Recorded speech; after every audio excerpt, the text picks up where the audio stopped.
Here. Here. Here. Here. Okay, thank you very much. We move to item 34. Mary Samaniego, Planning, Design, and Development Coordination. Item number 34 is the second reading for REZ 1927. This was heard at your June 13th evening hearing. All required changes have been submitted and checked by staff and are available at the City Council office. Thank you. Thank you, ma'am. Is a petitioner here for 34?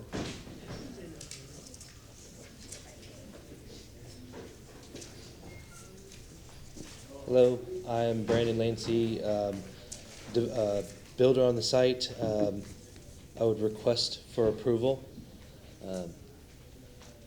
I think that's all I need to say. This is my first time doing it. That's all right. Thank you. You did well. Thank you, sir. Any questions for the applicant? Okay, being none, anybody here for public comment on item number 34? If so, come forward. Move to close. Second. Motion to close by Councilman Maniscalco, a second by Councilman Miranda. All in favor? Aye. Any opposed? Okay. Councilman Goods, do you mind taking item 34, sir? Ordinance being presented for second reading and adoption. File number REZ 19-27. An ordinance rezoning property in the general vicinity of 4515 and 4519 West North 8th Street, the city of Tampa, Florida, and more particularly described in section 1 from zoning district classification RS50 residential single family and RM18 residential and multifamily to PD planned development residential and single family attached and detached, providing an effective date. Second. We have a motion from Councilman Goods, a second from Councilman Miranda. Please record your vote.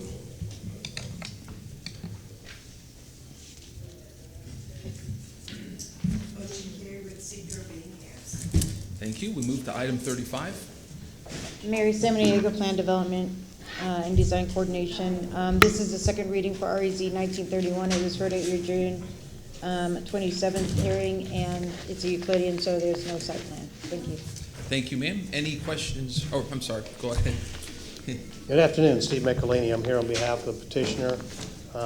You may recall that we presented this just before your break. We've met the code and the requirements. Your staff report indicated no inconsistencies, and we respectfully request approval. Thank you, sir. Any questions for the applicant on 35 from council? Okay, being none, we move to public comments. Is anyone here to publicly comment on item number 35? If so, please come forward. Move to close. Second. Motion to close by Councilman Miranda, second by Councilman Maniscalco. All in favor? Aye. Any opposed?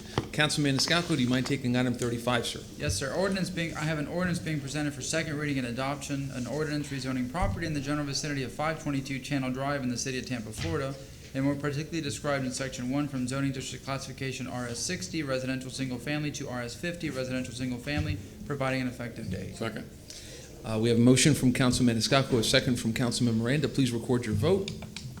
And I don't. No worries. Thank you.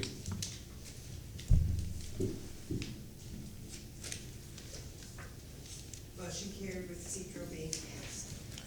Okay. Council Chair, I have a request at item 42, which is on the agenda. We're going to respectfully request that be continued for 60 days. Okay. Item number 42. And Mr. Shelby, do I need to take public comment on the continuance? Yes, you may want to hear from the petitioner as to why that's the case, and perhaps let the public be aware of that so they can comment if they wish. For any public inquiry, why? There's an issue regarding the contract that's associated with this property, and we need time to resolve the legal and contractual issues. Okay, thank you. Okay, is anyone here from, and strike that actually, any questions from council? Okay. Is anyone here from the public here to comment on item number 42 as a continuance only? I see none, sir. Okay, do we have a motion? Move for 60 days, which would be, I need help. Where is it? August, September? I think it's probably October. Would September 19th, what? Pardon? The second October is reading. probably better, council. October would be better? Yes, sir. The first meeting in October is October 3rd, the next meeting is October 17th. 17th would be great. 17th at October 10:30. 17th, the year 2019 at Second. 6 p.m. Excuse me, sir? Oh, no, this is a second reading at 9:30 a.m. Okay, we have a motion from Councilman Miranda, a second from Councilman Maniscalco. All in favor? Aye. Any opposed? Okay, Thank you, council. Next, we move to item 36. Barbara Lynch, Land Development Coordination. This vacating is also associated with item number 37, REZ 1932. Okay, should we take them together, or? I believe so. Usually the vacating's done first and then they Okay, do the- that's fine. Okay, if, Item number, Mary Samaniego, Planning, Design, and Development Coordination. Item number 37 is our REZ 1932. It's a PD rezoning for multifamily residential restaurant and strip shopping center with all CG uses in conjunction with the previous item of vacation. thank you, ma'am. Any questions from council on 36 or 37 for staff? Okay, petitioner, please. Council, good afternoon. I'm Michael Horner, 14502 North Dale Mabry Highway, representing CTV Capital. Council members, we were here before you in June, the first reading for this case. We were grateful to get your unanimous recommendation for approval. We also stood before you and advised of the merit of this case, the waivers that we sought, the necessity of those waivers. We also stood before you with the backing of the community board of directors, the civic association, and the immediate neighbors and neighborhood. We stand here today based upon the record, the representations that I made, that our agents made, Mr. Kiefer Norris, Mr. Vincent Jackson, Ms. Jennifer Willman, and other neighbors. We still stand by those representations. Unfortunately, Council, a letter came across my desk less than 24 hours ago by a neighbor that wrote a 5-page diatribe that I thought was most unprofessional and attacked myself, Ms. Willman personally, as well as CTV. So I'm going to take the high road this afternoon. That person did not attend the first reading, did not propose testimony, we therefore could not rebut. I think we had an active dialogue at that first reading. Questions were asked, answers were provided. We had a detailed traffic analysis, was made part of the record by a professional traffic operations engineer. We thank you for your support. This community needs this project. Without the waivers, we would not be able to build this development, which is unique and singular in the community of Palmetto Beach. So with that, we ask you to continue to support this case as you did the first reading. The right-of-way vacation obviously goes part and parcel of this request. No objections to that case as well. Be happy to answer any questions. Any questions from council on 36 or 37? Okay, thank you, sir. Being none, is anyone here from the public here to comment publicly on items 36 and 37? If so, come forward at this time. Okay, may I have a motion to close? Oh, I'm sorry. Go ahead. We were moving. Sorry, my apologies. We just saved our original seats from the very beginning. We have some handouts to pass out. Yes, Is sir. that okay?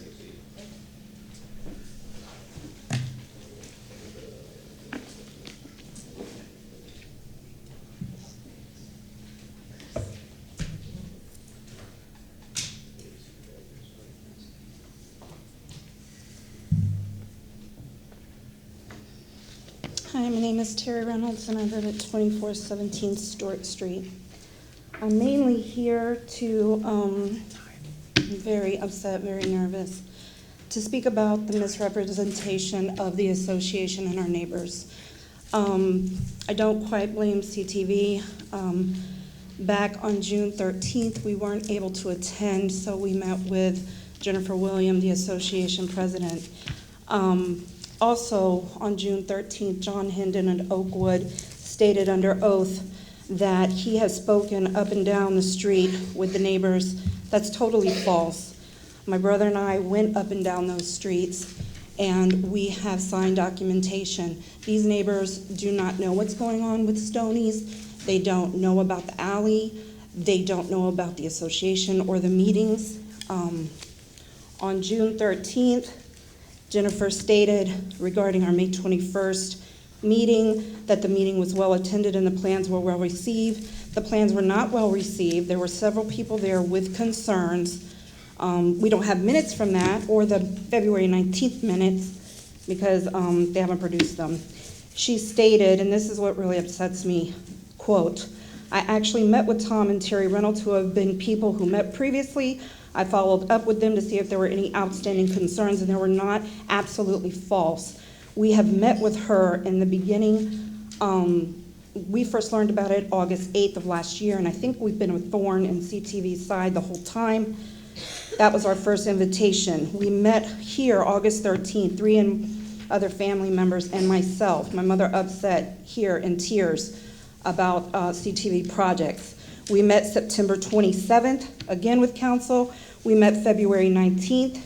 We met February 21st with the CTV at our association. And on June 8th, we met with Jennifer regarding our issues for 2 hours, concerns on Facebook.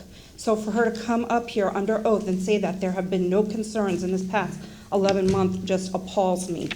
I have pictures of restaurants. It was said by John Hendon that it'd be nice to be able to walk to a restaurant. Right now, there's nothing like this. We have 4 restaurants in that area, 3 of which have seating outside. And it disturbs me, and I'm very nervous up here that I have to come and defend and take an entire day off, a single mother. These people and the residents cannot come to this meeting, and they're not aware. There's no flyers about meetings. There hasn't been a meeting. I went back 5 years from 2014, and the only meetings they have is in November, except now that we're on top of it, we had a February meeting, and now we had a May meeting. But besides that, they're not aware of what's going on. So you have been told lies, and our neighborhood has been misrepresented. Thank you, ma'am. Councilman Goods. Ms. Reynolds. I'm sorry. Well, that's a concern for me right at this point, because at our last hearing, I asked those questions, are there any residents? I'd like proof of their. Let me finish. And I was told, it was on the record, that the Neighborhood Association president came up and said, everyone is in favor, and let me finish, because I understand, it's really upset and nervous. Let me finish, because in my mind, you know, I've heard of the rentals down in Palmetto Beach, and the president said the rentals are on board. I mean, I remember that on the record, the rentals are on board, and I was like, oh, okay, so to hear this and to see this, I'm like, is someone not telling us the truth about what's going on down there? Because that's what was stated on the record. I mean, we pulled that up. It says that the rentals are on board. And I do know, I do have knowledge that, I know that neighborhood association wasn't meeting for like once a year. I don't know if that has changed. I mean, maybe twice. I know I've got on my calendar now that you got a meeting coming up in another month or so. I plan on attending that meeting because I know there's a lot of concerns down there. I have something to say about that as well. To that meeting.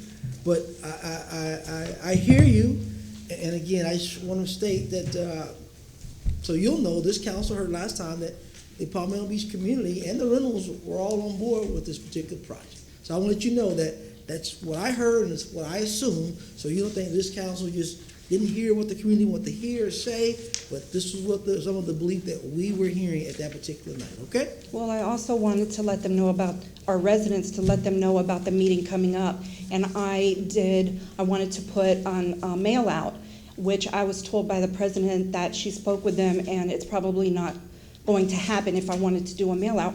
And they don't need to come up here, that they already have the concerns. And that's in an email from the president. And I told her I didn't need approval from their board to let my residents know what's going on and that our councilman would be here to meet with us on the 20th. I'm going to do it myself and not be reimbursed. Thank you And I very live much. down the Thank you, street. ma'am. Next, please.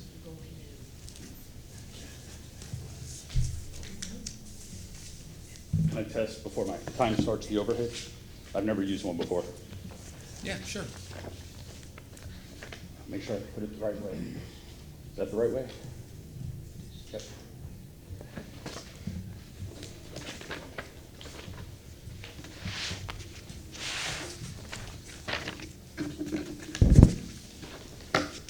Okay, sorry. So my name is Gene Thomas Reynolds. I'm at 803 South Bermuda Boulevard. To continue on to the falsehoods, Mr. Dingfelder, last meeting you asked specifically CTV, how many parking spaces are required for the 31 units? CTV representative Mr. Horner said twice 31.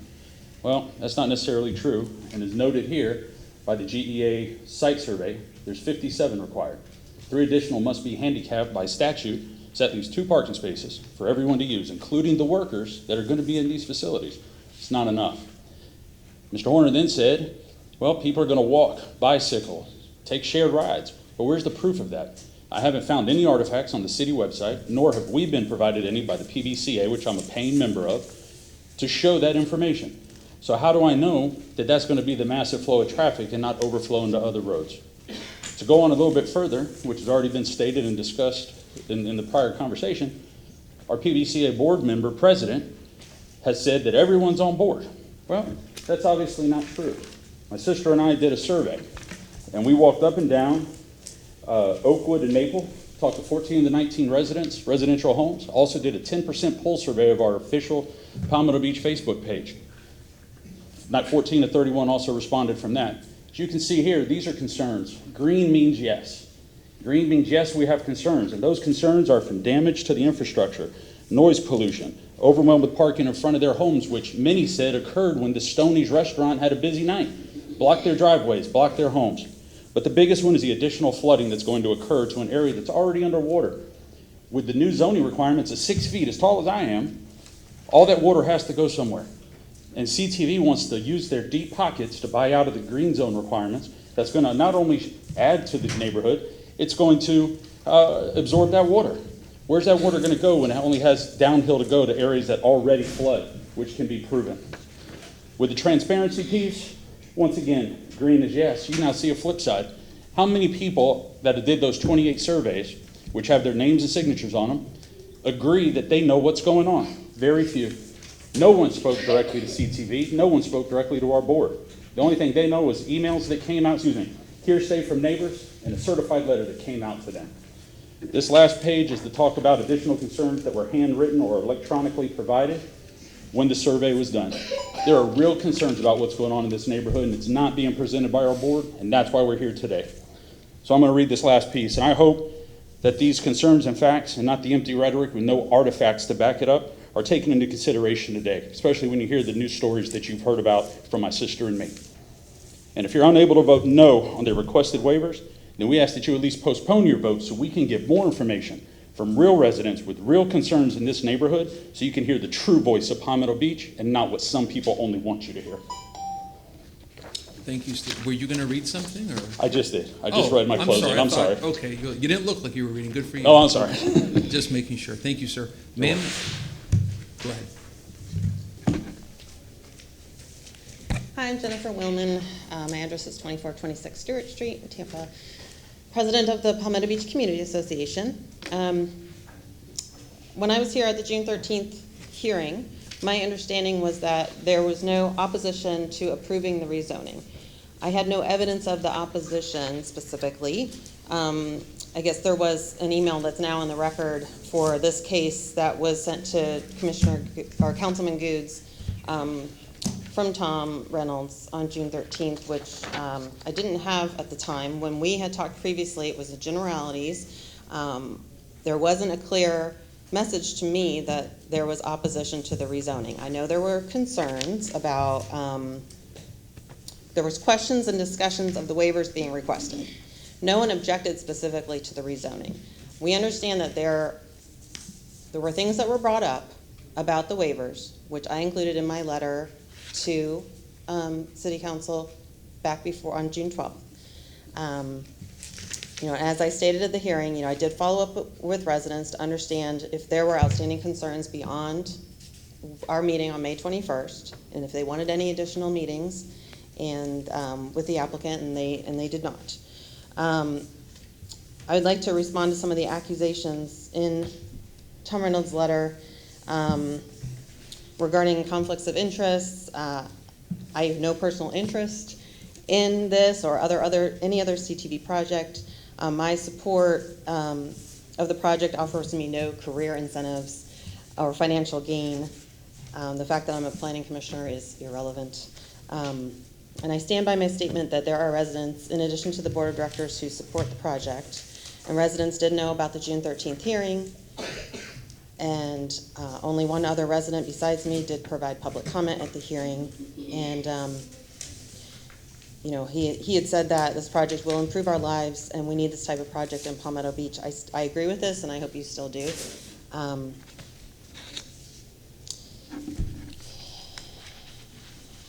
And, you know, I don't want to go back and forth. I want to try to keep this professional. And, you know, there are things that, you know, we have our meetings. We've been having our meetings regularly now this year because in the past, no one really came to the meetings. So when we had the meetings and no one came, we thought we would scale them back. And so now we are meeting more regularly, and we advertise those meetings, and we do like to reach out and offer every opportunity to participate, and we will continue to do so.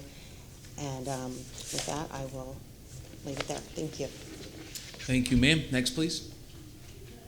And how many more individuals, just so that we know, are here for public comment? 2? 3? Okay, great. Thank you. Go ahead. Hello. My name is Laura Meyer. I live at 2424 Stewart Street, across the street from the Reynolds. I'm also vice president of the Community Association. I was not at the last meeting, but I've been directly involved and available for open communication with the entire Reynolds family. I live across the street from them. I think we've all made considerable effort to hear everyone's opinions and make the neighborhood aware of concerns, make developers aware of concerns. When Tom submitted a letter recently, he also named me and accused me of having personal financial interest and gain in this project, which is the purpose of me just formally responding to that on public record. The letter submitted by Tom directly accused me of trying to profit from this project, not properly representing the neighbors, and having personal motivations to support future building projects. My integrity and my character are being challenged behind my back. The letter was not sent to me or the Community Association.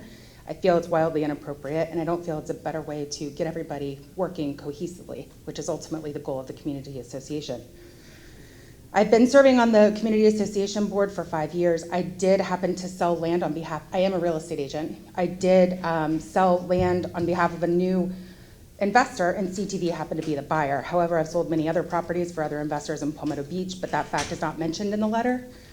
I sold property for Tom Reynolds himself 3 years ago, and his family has hired me in 4 transactions.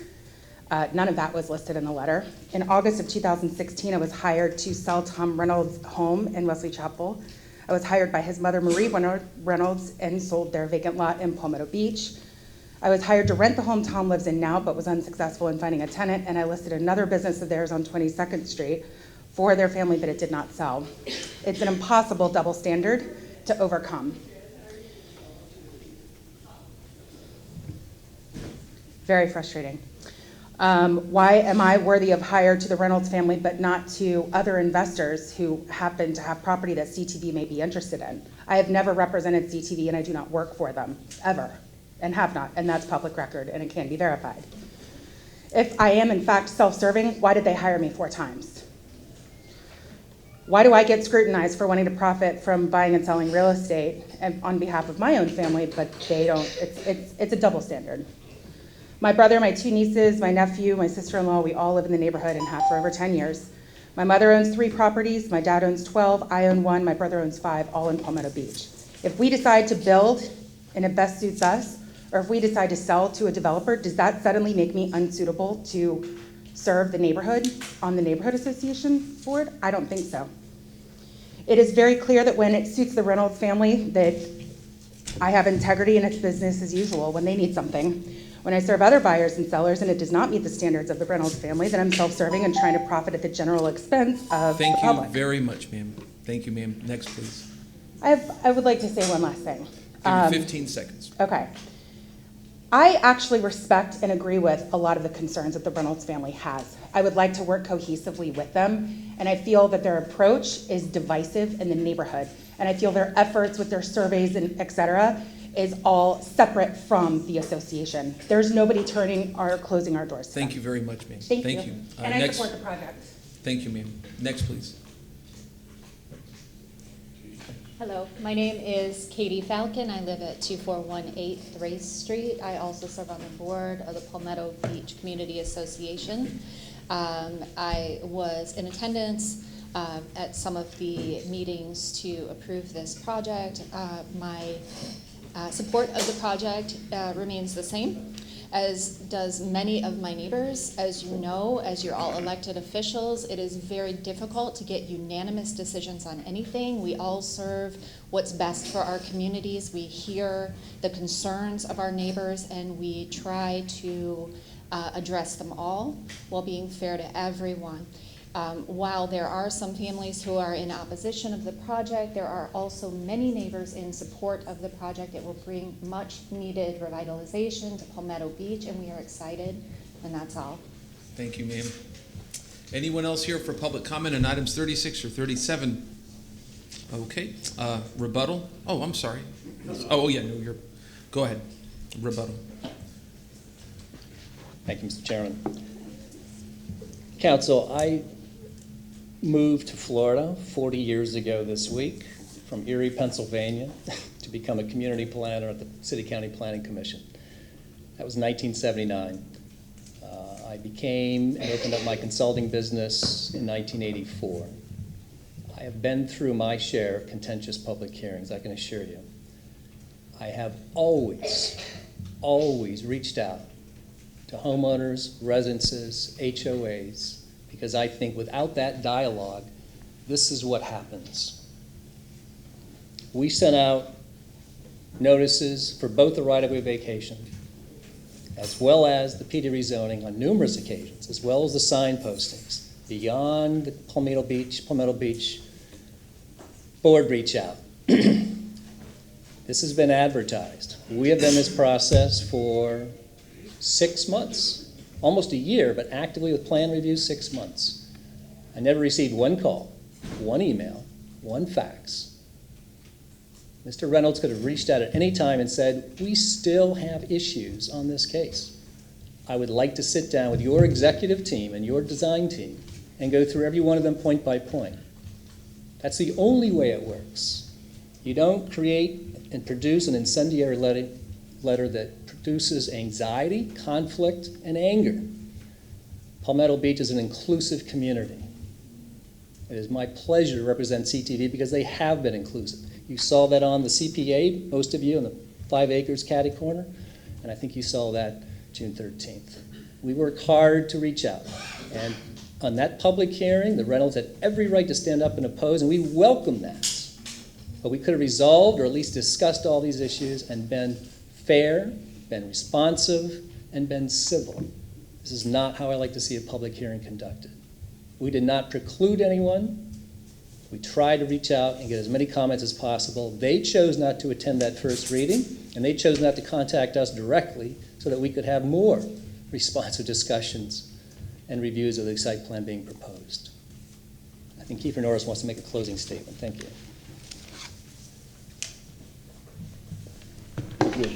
Kiefer Norris with CTV Capital. I just want to reiterate that, yes, we properly posted to the immediate area, and we did it early. I've attended every single one of the local community associations meetings, and they have questions and have concerns. And some of those questions I can't answer now until the project is approved and we start designing. How we deal with rainwater, how we deal with those things. We, of course, are incentivized to make sure that that water and how that development is dealt with is done properly. Because we're not building something that we're leaving behind and something cheap. We're spending a lot of money and we're staying. We're committed to the community, and that's what we love about this community.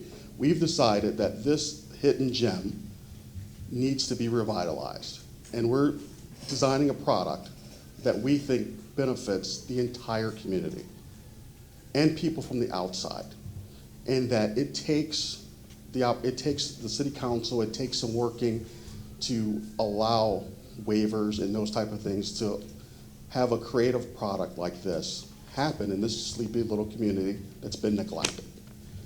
I think we have a unanimous decision the first time, and we're hoping to have the same thing. And our door is still open to the Reynolds and anyone who opposes this project, because while we can't make everyone happy, we do want to work with people who are unhappy. But unfortunately, sometimes you get there's a concept of not in my backyard, and I don't want anything to change or anything to happen. We still want to try to work with those people because they are our neighbors. This is not a for sale product. We're keeping it long term. There's going to be retail, office, and we are hoping that we are the start of revitalizing that community. And we hope that you continue to support this project. Thank you. Thank you, sir. Anything further? Okay, Councilman Dingfelder. Yes, sir. Mr. Horner or your client. My name was brought up during the opposition, and I don't have the transcript in front of me, but it was made reference to the parking requirement. I just want to clarify. Perhaps it's water under the bridge what was said at the first hearing. I know you're not a liar, and I know I'm not a liar, so we're in good company there. But it was said that I asked how many parking spaces were needed, and they said you said 31. My guess is that 31 parking spaces required for the residential component, and then additional parking is obviously required because it looks like the total requirement's 82. That's correct.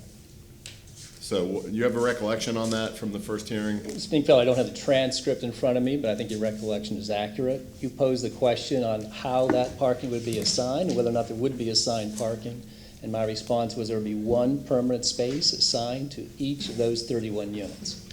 Obviously, we have to meet handicap. The balance of those parking spaces have to go to the one small tenant space, 3,500 square feet, and the one restaurant. And that's where we left it, and that's how we responded to it. Yeah, that does ring a bell. Okay. I know I probably should have asked this earlier, Mr. Chairman, but please indulge me. Mr. Reynolds, I do have a question for you. Yes, sir, and I have artifact to turn in that I did have overhead. That is part. Well, you have to talk at the podium. You have to talk at the podium. We can't hear you. That is a site survey from GEA that was sent over that shows 57 for apartments and visitors. You can see that it shows the 1, 2, and 3 bedroom requirements, as well as visitor spots, which are only 8, so that's 49 for the apartment. It then breaks down even further what is needed for the retail and the restaurant, which is another 25 separate. Okay. So not the 31. That's Well, they our want staff- 62 total. Our staff report says, and I think it's consistent with what you just handed me, that there are 82 spaces required total. They're asking for 62. And they're asking for 62, 24% reduction. That's all been pretty transparent throughout this. There's not you enough might not parking. agree with it. But there's not enough parking. If Okay, it's no, 57 residential. And that's clear that that's your position, Okay. and that's fine. But I just want to make sure that there wasn't any misunderstanding at the first hearing. No, 57 was for the residents only, 25 were for restaurants and retail. That's what's from the GEA site survey. All right, well, I'll have staff clarify that in a Okay. second. My question to you, Yes. sir, is we have a site plan, we have 1, 2, 3, 4, 5, 6 waiver requests. You know, we've been advised by legal counsel, I think you heard it early this morning, we have to be very specific in these types of analysis. We can't just say, I don't like it, I don't want it. That's never competent substantial evidence. Yes. You're obviously very articulate gentleman. So my question to you is, as related to these specific 6 waivers, can you articulate which ones you object to and why, and on what factual basis you object to it? Yes. So And we'll if you do the need- parking. If you need those 6, No. I can hand them to you. I'll speak on the 2 that I used in my presentation for 3 minutes as the main 2, right? We're not gonna talk about the trees or how it helps what we I don't talked wanna about limit- earlier I'm about not trying to green space. limit you. No, okay. Well, we'll do 3 total then, since we mentioned the canopy of trees earlier. So let's start out with that. One of the things that CTV wants to do with deep pockets is not plant trees and pay into a city coffer. Well, that does a lot to add heat to the streets. doesn't really allow, as you know, if you have a lot of grass and dirt in your yard, it absorbs water. You have concrete, it just flows off to the lowest point. We actually have talked about that earlier with the other gentleman that was here. So that's concern number one. We need the green space, we need the trees. If we don't have the green space, which leads into the second one, where does that excess water go? We always hear, well, we'll plan for it in the future, but it's always then trust but verify, right? All right, so you got the trees, what else? So the green space of not absorbing water, you know, the reduction of green space by what, 35%, I think it was, is what's being requested, 30+%. It's a lot of thousands of square feet is the point of it. So it has to go somewhere, this water, and where's it gonna go to? The last one is the parking. As Mr. Horner stated, and sorry I don't have all the transcripts out with screenshots like we've turned in for some of the other comments, Mr. Horner did mention that if Stoney's wanted to build today, they couldn't because of the parking requirements and elevation requirements. 6 additional feet. As tall as I am, water's gotta go somewhere. So that's finishing the green spot. But the other part of it is that he says Stoney's couldn't have the parking they now have. The residents up and down Oakwood and Maple, which are directly adjacent to this property, they had major concerns. This is factual, it's in writing, there's surveys done, of where cars would park up and down all the way up to 20th Street when Stoney's was busy. Block their driveways, block their homes. You've got 2 cars on Oakwood that if they're side by side, there is no emergency vehicle that can get through there. You can barely get a gentleman on his scooter, his name is John Lawful, you can barely get even through there on his motorized scooter. So that's the concern, that if there's not enough parking, hence that waiver request, where you're knocking off 20 additional spaces from 82 to 62, when it's proven they need 82 by the survey, where are those cars gonna park? Maybe across the street, maybe down somebody's yard. It's hard to say, but it's all hypothetical. But it is factual that traffic is bad right now when Stoney's was busy down those narrow 100-plus-year-old paver streets. All right, thank you, sir. Anything further? Yes. Unless somebody else has a question for this gentleman, I just had a quick question for Mr. Horner. So I'm a little nervous if my voice is shaking, sorry. Thank you, Jim. Thank you. Thanks, sir. Okay. Mr. Horner, probably in regard to rebuttal, I'm not going to chair the meeting, but would you like to speak to those three issues? And is it possible that you might want to continue this till our next land use hearing, to be able to go back and have some more conversation with the community that you spoke to? I know there was an opportunity, but this happens. You know, people hear about it, they talk about it. Now there's a little more concern than previously. Maybe you want to go back. Maybe there's some tweaking up that can be done, et cetera. So anyway, that's, as Mr. Shelby reminds me regularly, that's your choice. Thank you, Mr. Dingfelder. We filed our own detailed traffic analysis certified by a professional traffic operations engineer that stated traffic at the highest point during the morning peak hours, 21 trips, during the evening peak hours, 42 trips. We also mentioned at the first reading, in response to the waivers, that this is going to be a number of uses, the true mixed-use development. We're not doing office, but we are doing residential, restaurant, and retail. Those will have different operating periods and different operating peak hour periods. That's why those peak hour trips are lower. We also demonstrated to you that there is no question in our mind, was backed up by the Civic Association in prior cases. We don't have another unique mixed-use development out there to base this on, but this is a walking, biking community. They have facilitated businesses on 22nd Street until such time that corridor dried up, and it's most unfortunate. My point on the Stoney's development was that it was there for years, successful, and had less than half the parking required. That they probably could not build, and what a shame that would have been, because that was a thriving development for years. Before the first spade of dirt is turned, we have to go through an arduous swift mud permit, drainage permit criteria review. We have vaults proposed, and we have to attenuate, treat, store, discharge. We have minimum flood elevation requirements. The open space is not the same. We have one small surface pond for pre-treatment, and then the storage goes into the vaults. We don't need the open space. It's lovely. We try to have as much as possible at our northwest corner, but this community is surrounded by open space. The residents will be living here and working here have the whole opportunity of the Palmetto Beach, DeSoto Park, I referenced that public hearing. They're not going to be playing on this site. We provided sufficient open space that we felt was functional for this development. The balance, we asked for the waiver to, and yes, we do have to pay for that in lieu payment to the fund. So before anything happens, we have to go through natural resource. We tried to keep the big tree to the west side, and the city said because of its condition, we had to tear it down. So our position remains unchanged. We still stand by the requirements for the waivers. We would prefer not to seek a continuance because we've addressed these issues before, and Mr. Reynolds had every opportunity to come back to us again. That opportunity was the first reading.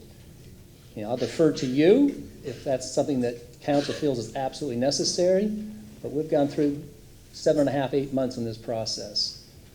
That clock is ticking, and we need to move forward. Thank you. Councilman Goods. Mr. Horner, thanks for your comments. Really appreciate it. Since I've taken office, I've had a lot of calls and concerns about the Palmetto Beach area. I wasn't here before to know all what went on with the project, to know if the communities were coming together. But when I did take office, I had a lot of issues about not just your project, but other issues with reference to some things that the city is not doing or should be doing as well. And the concern was that the community was not meeting, community did not have meetings, and everyone was not together. I know they do have an upcoming community meeting, and I think that's probably going to be well attended. Again, like Ms. Dingfellow said and staff said, it is your option if you would consider to continue until maybe you, again, met with everyone to understand, say that we've done all we could do and exhausted all means to meet with the community and make sure everyone is, everyone is not always going to be happy. We know that. But again, from what I'm hearing, people just want to know about the project because they really don't know. And again, that's up for you to consider. I can't make you do anything, but I know there's a big upcoming meeting in Palmetto Beach. My office has been notified of the big meeting. People have called, not this concern, but other concerns in that community as well. So again, that is your option, but hopefully you'll take that into consideration. I appreciate those comments, Councilman. Again, if we had not gone through 7.5 months of outreach and discussions and opportunities and legal notices and first reading, now we have some serious commitments on engineering architectural drawings to move forward with. We've made substantial commitments. The client has expended numerous resources. I've been advised that we have to move forward today. And if I could just say one thing, I think there's been by Mr. Reynolds, I think there's a little confusing on the parking. What's your name for the record? Kiefer Norris. I think there's a little bit of confusion going on with the parking. We understand that there's the required parking. We're saying that there's going to be 32 parking spots reserved for each one of those units. We're not saying there's only 32 units. There's only required to have 32. We're saying reserved. And I think Mr. Reynolds is a little confused on that point. And one of the reasons we're saying that is that by code, you're required to have 1.5 parking spots for a 1-bedroom unit, for a 2-bedroom unit, right? In our experience, what we've learned, and with the experience down there, you see it right now, there's not a need for 1.5 parking spots for a 1-bedroom unit.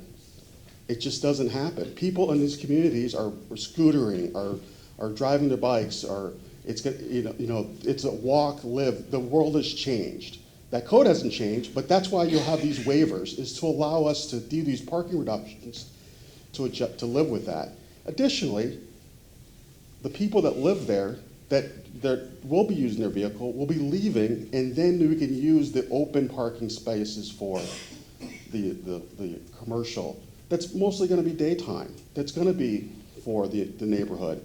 So I understand the Reynolds concern, and we will address the retention, and we will address those things when it comes time for that to be addressed, which is with natural resource, which is stormwater. Well, we can't address those today. And when I was attending the meeting with Mr. Reynolds there, and his complaint was, what are you doing with stormwater? What are you doing with these items? I'm like, I can't address those today, but we will address those. And our doors are continually to be open for the rentals and anyone else to deal with those items. Because, again, if it floods, that 6,000 square feet of retail will not be good business for us. Thank you, sir. Thank you. Thank you. Okay, motion to close. Second. We have a motion by Councilman Goods, a second by Councilman Escalco. All in favor? Aye. Any opposed? Okay, item number 36, I believe, did you get to read? I already. Okay, Councilman Miranda, if you're comfortable reading item 36. Item 36 is PA 19-10. It is presented for second reading adoption ordinance vacating, closing, discontinuing, and abandoning a right-of-way portion of an alley located south of Maple Avenue, north of Oakwood Avenue, east of South 20th Street, west of South 22nd Street in Edgewater Park, a subdivision in the city of Tampa, Hillsborough County, Florida. The same being more fully described in section 1 thereof, subject to certain easement reservations, covenants, conditions, and restrictions more particularly set forth therein, providing an effective date. Do we have a second? Okay, we have a motion by Councilman Miranda, a second by Councilman Goods. All in favor? Or strike that, actually. It's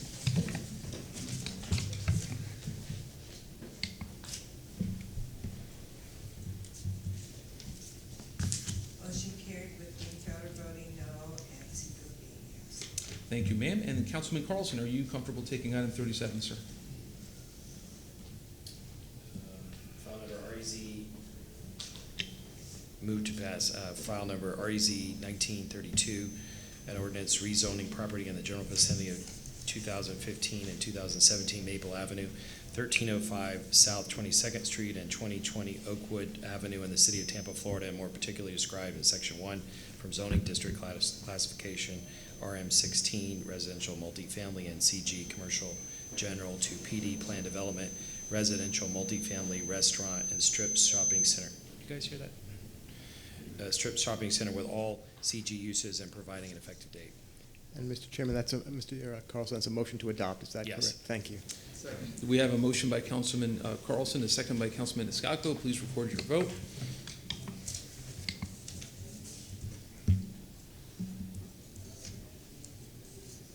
Motion carried with Dingfelder voting no and Seeger being absent. All right, we move on to item number 38. Thank you, Council. Council LaShawn, Planning and Development. Council item number 38 is REZ 1936. This item is before you today for second reading. Site plan modifications were required between first and second reading. Those changes have been made. The plan has been certified by the zoning administrator, and they have been provided to the clerk. I'm available if you have any questions. Any questions from the board? No? All right, petitioner?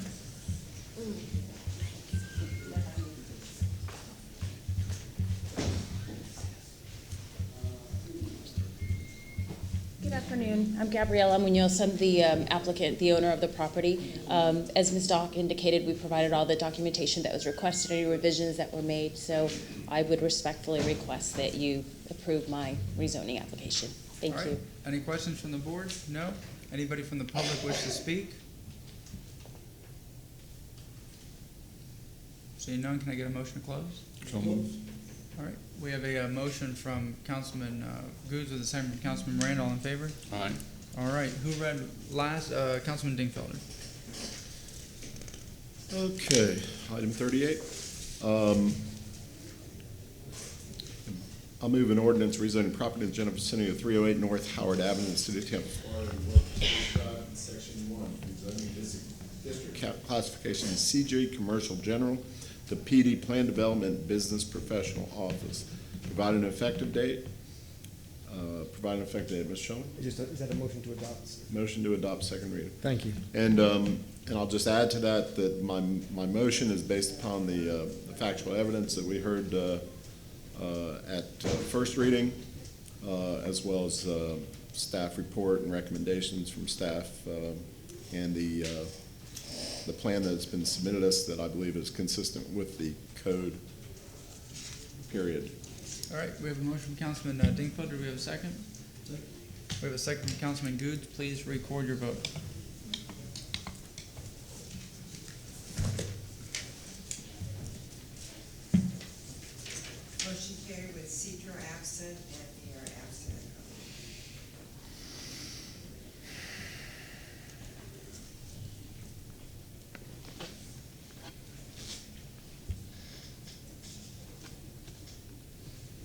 All right. Could I get a clarification from our legal counsel?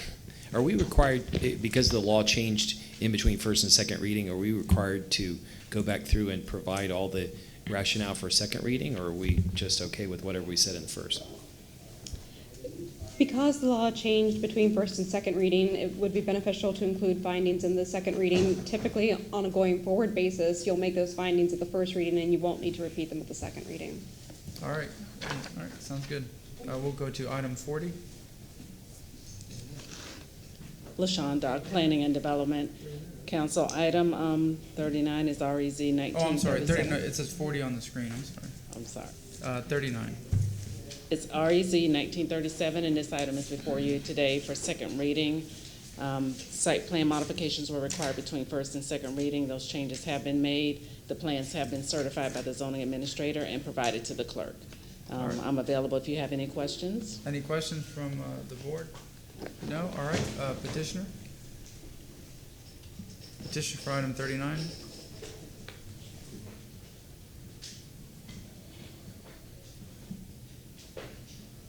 Anybody here for item number 39? No? Council, I'm not seeing the applicant. Okay, we'll go to public comment. Anybody here for public comment or for item number 39? No? Can we get a motion to close? We have a motion from Councilman Goods, second from Councilman Miranda. All in favor? Aye. All right, Councilman Goods, would you take it? Yes, sir. Motion to move item number 39, file REZ 19-37. Ordinance being presented for second reading and adoption. Ordinance rezoning property in the regional vicinity of 3126 West Fielder Street in the city of Tampa, Florida, and more particularly described in section 1. From zoning district classification RS50 residential single family to PD plan development residential and single family detached, providing an effective date. All right, we have a motion from Councilman Goods. We have a second? Second. We have a second from Councilman Miranda. Please record your vote. Mr. Chair?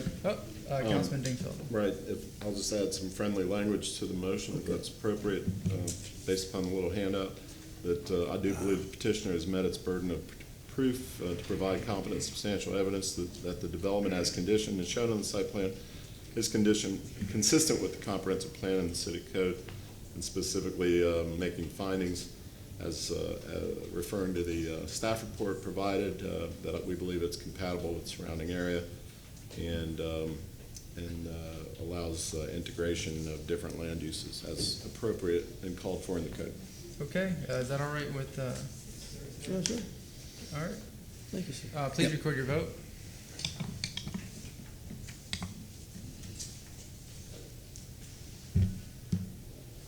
Motion carried with seeker on the error absent. All right, we go to item number 40. Council, LaShawn Dock, Planning and Development. Item 40 is REZ 1940. This item is before you for second reading. Site plan modifications were required between first and second reading. Those changes have been made and certified by the zoning administrator, and those plans have been provided to the clerk. I'm available if you have any questions, and the applicant is also here. All right, applicant? Afternoon, Council. I've not been sworn yet. All right, if we could swear in the gentleman. Do you solemnly swear or affirm to tell the truth, the whole truth, and nothing but the truth? Yes. I'm for Henry Domain Homes, 5703 South McDill Avenue. Here to answer any questions you may have, and I appreciate your time and consideration. All right, any questions for the applicant? No? Anybody from the public wish to speak on item number 40? Second. We have a motion from Councilman Miranda with a second from Councilman Goods to close. All in favor? Aye.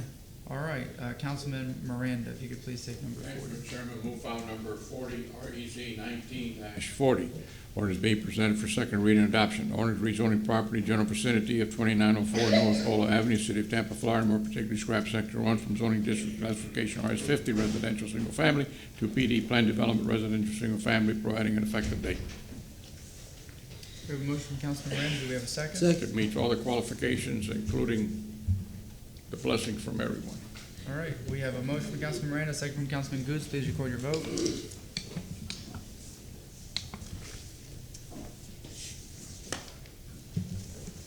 Motion carried with seeker being absent and the error absent.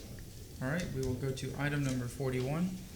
Council, item 41, LaShonda Planning and Development. This is REZ 1941. This item is before you for second reading. And this request did not require a site plan. This request was from RS 60 to RS 50. I'm available if you have any questions. Do we have any questions from the board? No? All right, petitioner? For item number 41, do we have the petitioner here? Nope. All right. No.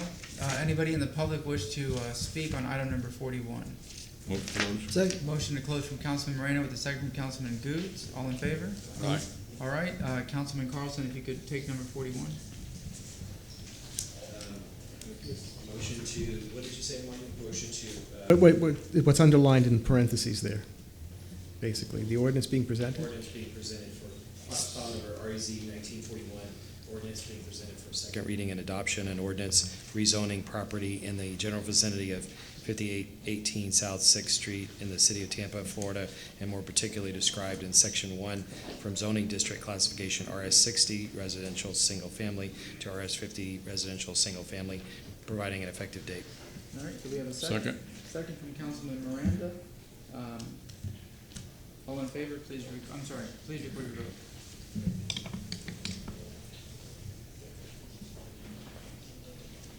Motion carried with seeker being absent, the are absent and vote.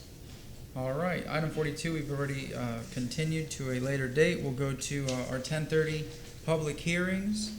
Chairman, move to, I don't know if these all, have they been opened? I don't think we opened. Move to open 43 through 44. All right, we have a motion to, I'm sorry? 44 was already reset. Okay, so just item 43. All right, we have a motion from Councilman Miranda to open the public hearing. Do we have a second? Second. All right, all in favor? Aye. All right, we'll go to item number 43. I see the, go ahead. Oh, if you have not been sworn in, please stand up and raise your right hand. We were sworn. Solemnly swear or affirm to tell the truth, the whole truth, and nothing but the truth. Yes, ma'am. All righty, we will begin item number 43. Good afternoon, Council. Colin Rice with the Legal Department. I just want to give you a real quick primer, set the table, what we're here for today. I actually have a set of sample motions for your benefit. Mr. Shelby? Mr. Chairman, just a point of order. Mm-hmm. And I apologize, should have done this before we start this item. We have some people in the community who are here. They've been here since 9 this morning. Some in regard to the SPP, some in regard to the TICO issue. Mm-hmm. I think we could probably resolve those pretty quickly and then continue on with these zoning hearings. Well, this will be our last item. Is it our last our one? petition for review, and then we go right into the staff reports All right. at 45. So if we get through this, we'll go right into that stuff. Okay. All right. Okay. All right, Colin Rice again, Legal Department. So this is a review of a zoning administrative denial of a special use 1 petition for an extended family residence. The review criteria under section 27-61 of the city code, and this is considered an AR permit, an administrative review permit. And under this type of review, it is the de novo standard, meaning we start fresh. You shall not be limited to your review to the information, documentation, or evidence upon which the AR permit was based solely. You can consider new evidence. And of course, City Council shall follow all applicable ordinances in arriving at its decision and may receive new evidence. And ultimately, you may affirm or deny the decision of the zoning administrator. I've got Eric Cotton here with Land Development Coordination to give you a bit more information about this particular petition. Afternoon, Council. Eric Cotton, Planning, Design, and Development Coordination. This is a petition for review for a special use 1 for an extended family residence. It's SU 118-13 for a property located at 3205 North Lincoln Avenue. The applicant is Gail Alonzo. Just to give you a quick area-wide map, it's at the corner of Eileen, runs east-west, and Lincoln Street, or Lincoln Avenue. For a special use 1 for an extended family residence, there are specific criteria called out in the code. If the applicant cannot meet all those criteria, the zoning administrator is obligated to deny their request. The applicant then come before City Council to ask for waivers from those requirements. Just to give you another, this is the front of the structure. Now the applicant's asking for 3 waivers to the criteria. Special use 1 for extended family residence, the maximum size is 600 square feet. The proposed extended family residence is 672 square feet. One of the requirements is that the occupant of an extended family residence be limited to family members related by marriage, blood, adoption, or legal guardianship. The occupants of the extended family residence are, and I apologize for mispronouncing the names, Yodelias Diaz, Dahomas Tomas, Gonzalez Perez, and Arnaldo Toranzo. They're cousins to the applicant. Unfortunately, the applicant cannot produce the evidence that's required by code to show the relationship. And the last request is they would like, extended family residences are limited to 2 occupants. They're asking to have a total of 3. So those are the 3 waivers that the applicant is going to be coming to you and asking for waivers from. Does the council have any questions for me on the code? Do we have any questions for the gentleman? I just want to clear my mind. So what you're saying is that the accessory structure doesn't meet the code? The extended family residence is larger than what's allowed by code. Right. And number 2 is that there's 3 individuals instead of 2? Yes, sir. And there's no certification that they're family members? Correct. Do they have a separate meter? My understanding is no, sir, they're not allowed to be separately metered. All right, thank you. Charlie, just for the record, it looks like four extras. No, it's 3. It's the way the second name is actually one person. 4 names, but one individual. So Diaz, Tomas, Perez, and Toranzo. No, it's Tomas Gonzalez Perez is one individual. Got it. Sorry, Charlie. Okay. My mistake. All right. Any other questions for me? Any other questions? No? All right. I see. We did receive a letter I received a letter of objection in the mail. I had, Mr. Simi, the applicant's representative, is aware of the letter. He has a copy of it. And I just provided the hard copy to the city clerk's office. All right. Do we have the hard copy? We have the applicant. Yes, sir. Thank you. Todd Simi, 191 P.O. Box 191, Gibsonton, Florida, 33534, representing Miss Gail Alonso, okay, as Mr. Cotton said, Miss Gail Alonso was born in Ybor City in 1946, and lived in West Tampa since 1949, okay, and lived over here in West Tampa and at this residence for over 20 years. I wanted to address some of the questions that, again, this is all under one roof. There was no accessory dwelling. It was all under Miss Alonso here, and Mr. Cottonhead, there's a side picture of the house, if you will. Mr. Cottonhead up front. So the existing house, as you see it, was never changed, never modified, or anything like that. Miss Alonso is from Cuba, okay? She's been here, again, from the beginning. Her ancestry is Cuban. And as the site plan indicates here, and we'll show a little clearance here. Okay, this is a little more colorful. So again, and you see this line right here. So the whole house is existing. There was no unpermitted things going on. It was all here. This line is the extended family. The reason why we're here today is you're allowed 600 square feet of extended family. She has 672 square feet. Okay, and all these relatives, she's not, and again, one of the restrictions is there's no allowable, she's never received a penny from rent or anything like that, okay? So we're here today. She's not injured or done anything to the neighborhood. She had one person who had something to say, and with these few waivers, she would be in total compliance. I'll have Ms. Alonso say a few words about her name and address, if you would, and speak clearly so they can hear you. My name is Gail Lee Alonso. I live at 3205 North Lincoln Avenue, Tampa, Florida, 33607-1845. I've been in this residence for over 20 years, and before then, I lived with my mother-in-law. which is a total of 52 years. I was born in Tampa, Ybor City. At 3 years old, I was brought to West Tampa, and my family home, my mother and my father's, is like me. We open our house to our family, especially the family that cannot afford to live in Tampa. They are my cousins. I would never charge anyone of my family. They are my family, my blood. We're all Cuban. I'm a resident and I am a United States citizen. But I would never, my mother's house, which was on Laurel Street, was a 2-bedroom, 1 bath, and Irene Cara, which is a movie star actress, and her mother, and the mother's sister with her 7 kids came to my mother's house, and we put mattresses all over the floor, and my mother told them, where 1 eats, 2 can eat. Amen. And we never, never charged nothing.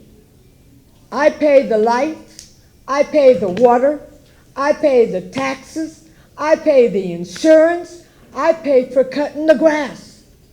They barely can make enough money to feed themselves. How am I going to tell them to pay me money? They are my blood relatives from Cuba. Thank God I'm not from Cuba, because I would probably go through the same actions. I'm a Floridian, born and raised in Florida. Thank you very, very, very, very much. God bless you. Amen. Thank you. Again, There are ways to find out, even from Cuba, so that your application can go through without nothing. What city were they born in? I don't know. Well, I'll ask them. Are they here? No, they're not. They're working to be able to provide for their food. Well, I could find out anything in Cuba that you like. Well, I provided a driver's license A driver's on license, you're gonna domain. need, excuse me, you're gonna need the direct blood, I'm going by the ordinance, that's what I say, the ordinance. Okay. If your grandmothers or your sisters, uncles and aunts, all that is recorded. They have very good documents in Cuba. Well, I tell you, I gave them what they wanted. Driver's license That's not what it and says. birth They're looking certificate. for blood relatives, confession of the facts of that is a correlation. We don't have that. Councilman Miranda, I understand that, and if you have access. I mean, that's what I heard from the petitioner of the city. Right. Presenter of the city. I understand that. I just wanted to also submit for the record, and we have no objection if, we can provide their names and see if we can obtain with your connections from Cuba. I'm not connected in Cuba, but every city has got that. They got it very well organized. Right. I just wanted to say, we asked one of the gentlemen, one of the patriarchs of Tampa, here's a letter here for the record. This letter is to City Council. This letter is to state that I support Ms. Gail Alonso's request for an extended family dwelling and the other extended family members who are also relatives of Ms. Alonso. As she is my cousin, I respectfully request your approval of her petition. If you have any questions, please feel free to contact me. Respectfully, Louis Capdevilla, okay, who married her cousin, okay, and I'd like to submit this for the record. Thank you so much. As you know, Mr. Capdevilla had a massive heart attack. He could not be here, but he asked, to submit that, and he totally supports Ms. Gail Alonso. So anything we can do, she's 72 years young, and we would respectfully request your approval. Question. Councilman Dingfelder. Thank you. Really to staff, I don't know who's staffing this, Eric. Do you have the site plan, Todd, somebody put it up quickly, and I do have to disclose for the record that I was short 50 cents on my hot dog downstairs, and I asked Todd to front me that 50 cents, so I'm deeply indebted. This was a site plan that was submitted as part of the Excuse me, for the purposes of the record, now that you raised that issue, Mr. Dingfelder aside from that, and thank you for disclosing it, will you be fair and impartial and base your decision on the evidence? I know it's a pretty good hot dog, but yeah, I can be fair and impartial. Thank you, sir. Item 43. The site plan, yeah. He had a colored version, but I guess my question is this imposing, A, is it already built? B, is it going into the setback? No, it's all interior. The structure was built in the 1950s, Eric Cotton Planning and Development. The structure was built in the 1950s. It actually was built prior to I believe it was built prior to the city of Tampa adopting its first zoning So code we in have an 1956. existing house that hasn't changed since the 50s? Well, it was permitted as a single-family home, but there are two front doors on it. That happened, I believe, long before Ms. Alonso purchased the property. Okay, That so was that's, that was supposed to be for me, my husband, and my two children, and my daughter wanted to live alone. She's right here. She's 42 years old, and that's why that other one has a door going out and a door coming into my apartment. okay. Is that, Eric, is that what did something trigger code enforcement that started all this? Honestly, I don't know. No. Honestly, Yes. Mr. Dingfelder, I know there was a code case. I'm not sure what prompted that. I believe it was part of the sweep that code did starting in like 2016, 2017 for West Tampa. I believe they were caught up in that sweep. So if it would appear to be a two-unit apartment or two-unit home zoned residential single family, which this one is, they were cited by code enforcement. Okay, and to Mr. Miranda's point, item D on the list of requirements, it says the occupant of an extended family residence be limited to family members related by marriage, blood, adoption, or legal guardianship. How do we usually, what kind of proof do we usually require for that sort of thing? The majority of extended family residences that come before the zoning administrator are for parent-child relationships. So that's usually easier to prove than a cousin because just the way the lines run out. Especially if you have something by marriage. Correct. And, everybody's related to everybody in Tampa, it appears. But anyway, I mean, that's a very broad description, marriage, blood, adoption, or legal guardianship. Right. If she attests to this under oath, which I believe she's been sworn in. Yes, I have. And she attested to it, is there anything else that we have to have as a city? No. Or is that just up to council? I'll let legal respond to it. My understanding, the answer would be no, but All right. I'd rather All right. the city attorney's office respond to that one. And then the last part is, and I apologize again to Mr. Miranda, so we're talking about 3 people instead of 2. The code Yes, sir. allows 2. For some reason, there's 3. Correct. And that's one waiver. And then the other waiver is a matter of 72 feet. Correct. On a home that doesn't appear to have changed for 70 years or something. Correct. Okay. So I just wanted to tighten in on that. Legal counsel, you want to clarify what kind of proof we require or we should require for marriage, blood, adoption, or legal guardianship? Obviously, adoption or legal guardianship, has some, might have some teeth to it, but marriage and blood relations might be hard to prove, especially coming from Cuba. It's very hard. Yeah, I know. Colin Rice, Legal Department. In lieu of a specific bright line set of criteria for this element, I'd remind council that your burden is competent substantial evidence.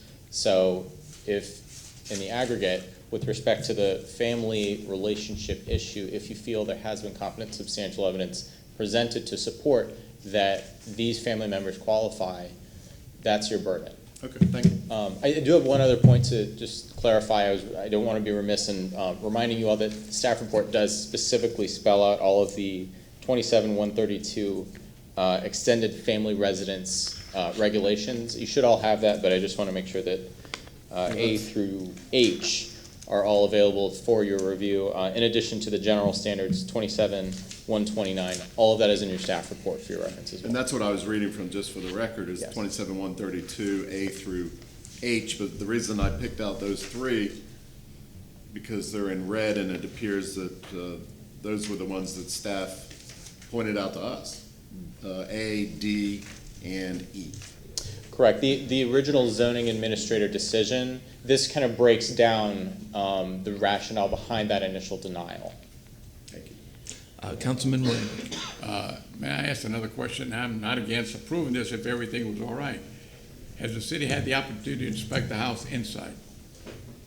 Does there any requirements? They've been there. They've been there. Yes, sir. And they know, is there any, I believe you, but I gotta have a record on this. Yes. I wanna see if the city has inspected the house inside, if there's one kitchen or two kitchens. Colin Rice, legal department. I don't have personal knowledge of that, but the Neither do owner I. is testifying under oath that the inspections did occur. Eric Land Development, for Planning and Development. Zoning staff has not inspected the site. Now, if council were to approve this and overturn the zoning administrator's determination, on a yearly basis, staff will go out and do an inspection. Yeah, I know that. That's a requirement of the code. I'm trying to take the burden off of the petitioner by saying, yes, there is no bathroom, and I agree with that, but I don't have no evidence of it. So the city has the opportunity to go in and inspect it, not another kitchen in there, because what's happening in West Tampa, there's an infestation, and I'm not saying this is the case, of people collecting money, not paying taxes, not paying ad valorem tax, not paying the federal government, what everybody else does. So, and I'm not saying it's your case, I'm saying there's infestation of this going on. And they're not paying the proper ad valorem tax. When you rent, and I'm not saying this is her case, I want to get all those doubts out. When you rent, you pay a much higher ad valorem fee, tax. You almost double. So I don't know I don't know. In other words, we're getting a case and we're only seeing a diagram of the original diagram of it. We haven't gone inside, yet there's two doors. So I want to know, is it solid? Is if there's another kitchen? My answer is no. I won't vote for it. I don't know what the other council does. Well, the basis for the extended family residence is to have a second kitchen. That's what that's going to grant to the applicant. Thank you very much. You got it. Anyone else? Okay, thank you. Thank you. And if I may, I came in late in this. Have we done public comment yet? No. Okay. And petitioner have any time left, or we're up? Nah. I'm sorry, what, ma'am? Okay, I'm sorry. Then go ahead, sir. My apologies. Thank you, Louis. I just wanted to say, in regards to, again, Ms. Gail Alonso has been born here since 1946. She has not enlarged the house, the footprint, okay? The footprint has remained the same. She has extended family from Cuba. Again, and we called, Mr. Capdevilla, who would love to be here today and just had to go to the doctor and talk to his wife. Anita had texted me last night. She supports this request, and Miss Alonso has never taken one penny from her relatives. And again, we just respectfully, we have 3 waivers here. We respectfully request, and she's under oath that these are her cousins, these are her family members. And she's sworn under oath, and she's never, she's just that kind of person who's just an honest, is just as good and godly as Louis Capdevilla. Nobody can say anything bad about him. So I just wanted to respectfully request your approval of this, and thank you. It's been an ordeal for her. Thank you. Thank you very much. Mr. Shelby. I could wait till after public comment, or I could make it now, Mr. Chairman. What do you prefer? You. I raised my hand. Yeah. Thank you. Just to go to Councilman Miranda's comment regarding the evidence, council also is required actually to weigh the evidence and how much weight you give the evidence that you hear. It may be under oath. All the evidence you hear that's oral or verbal is under oath, and you have to weigh the fact of whether the evidence that's been presented to you at this hearing, the burden being the petitioners, whether that is sufficient to meet the burden for you to find out that that is both competent and substantial to be able to make your decisions. It doesn't appeal. I'm not singling out this case, but that applies generally. Councilman Carlson. Could I just clarify, and pardon my ignorance, and this is the first type of this case that I've dealt with. Councilman Miranda asked the question about 2 kitchens, and I think you said that the intent here was to create 2 kitchens. Can I ask the applicant also, is the idea that there's external access, and then, in effect, this is going to be like two units within the same building? Well, as Ms. Alonso testified earlier, her husband and her daughter who grew up there, now her daughter owns the lot next to it and has her own house right next door. But the other door was when she was older, she had her own access to that. You know, that's the only reason they had that other door there. But again, they never extended the footprint of the house. So the plan is to, though, and Lee can stop me if I'm asking the wrong question, but the plan is to have 2 standalone units where there's a bathroom, kitchen, living room, whatever, that someone could access that and never.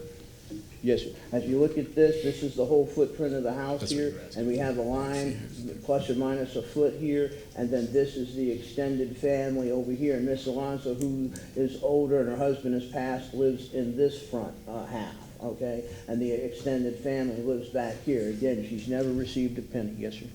Again, and again, it's not anything regarding, but the infestation that we have is a result of something like this happening without it happening today. And let me explain that.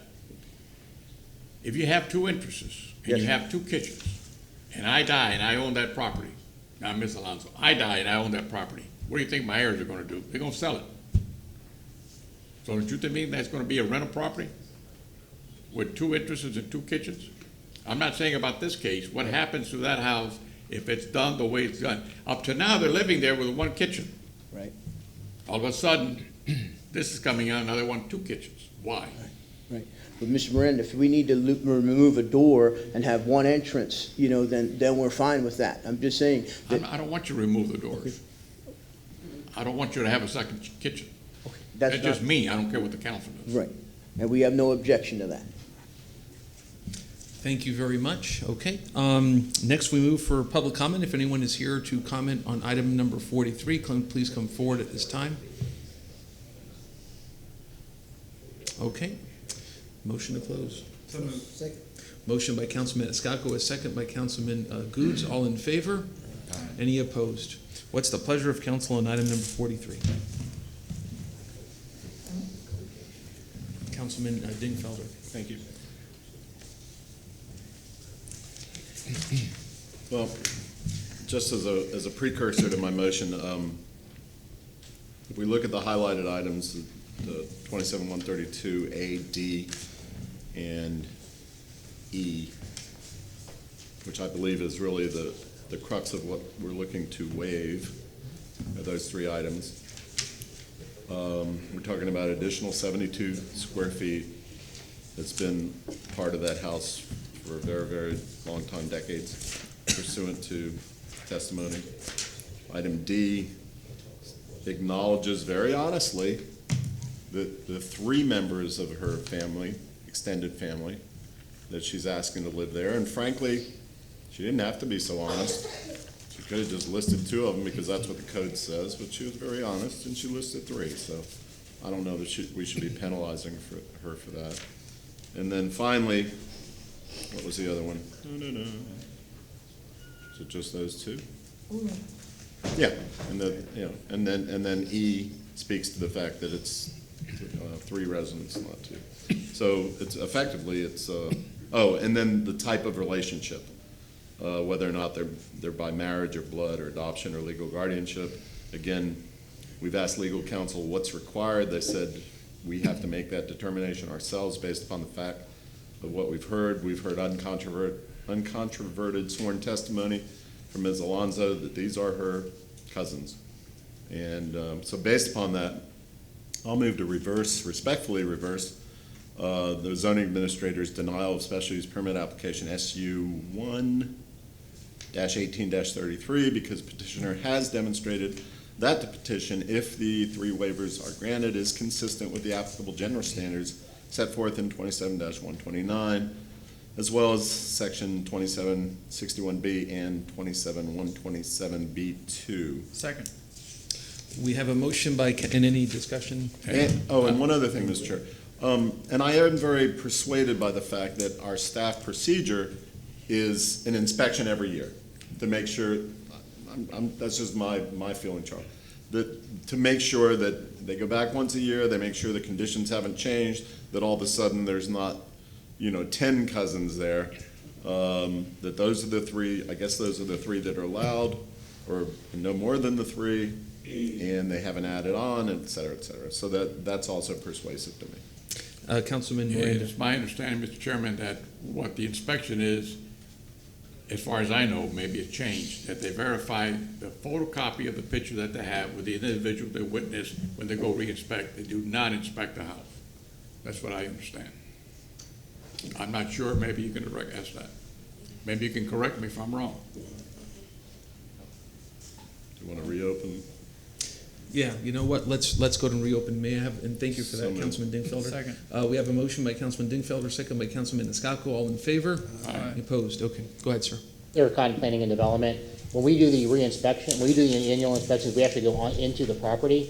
We do verify based on who is supposed to be living there, but we do make sure that the kitchen is in the is at the property, is still being used as an extended family residence.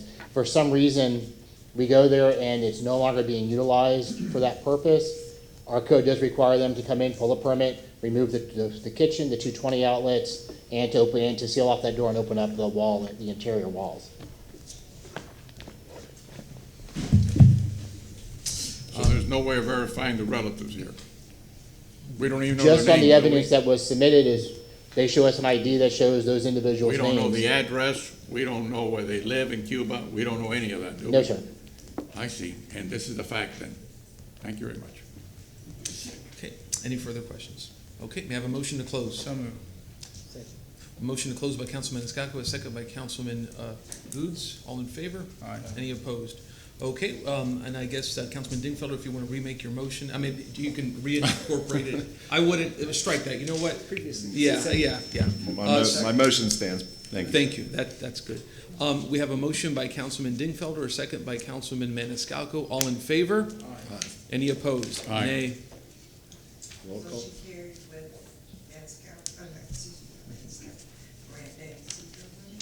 with Fear. Citro being absent. Thank you. Can I make Councilman Carlson. Not to the petitioner, but just this brings up a systemic issue happening throughout the city. We talked about the need for housing. Thank you very much. Thank you. We talked about the need for housing, and thank you. Very much, and God Thank bless you. you You all. too. Thank you. Thank you. You know what? The last mayor kicked out 1,200 poor people in the West Bank, and most of them moved outside the city limits, but a lot of them moved into West Tampa, and it's the kind of situation that Councilman Miranda described, that there's a lot of subletting going on, and somehow we need to look at that sometime in the future, but I won't belabor the point anymore now. Okay, thank you very much. Okay, we move now to the staff reports. 45 is off, so we go to 46. Mr. Chairman, since I pulled 46, 46. Since I pulled 46, and since we already had the discussion on MBE, I'm comfortable with the information I've received, and I'll move the item. Okay. We have a motion by Councilman Dingfelder, a second by Councilman Escalco. All in favor? Aye. Any opposed? Okay, then we go to item 47. For the No, I mean, if, No. any discussions or anyone wish to move What's the on resolution on 47? Second. We have a motion by Councilman Escalco, a second by Councilman Miranda. All in favor? Aye. Any opposed? Okay, next we move to item 48, Ms. Duncan.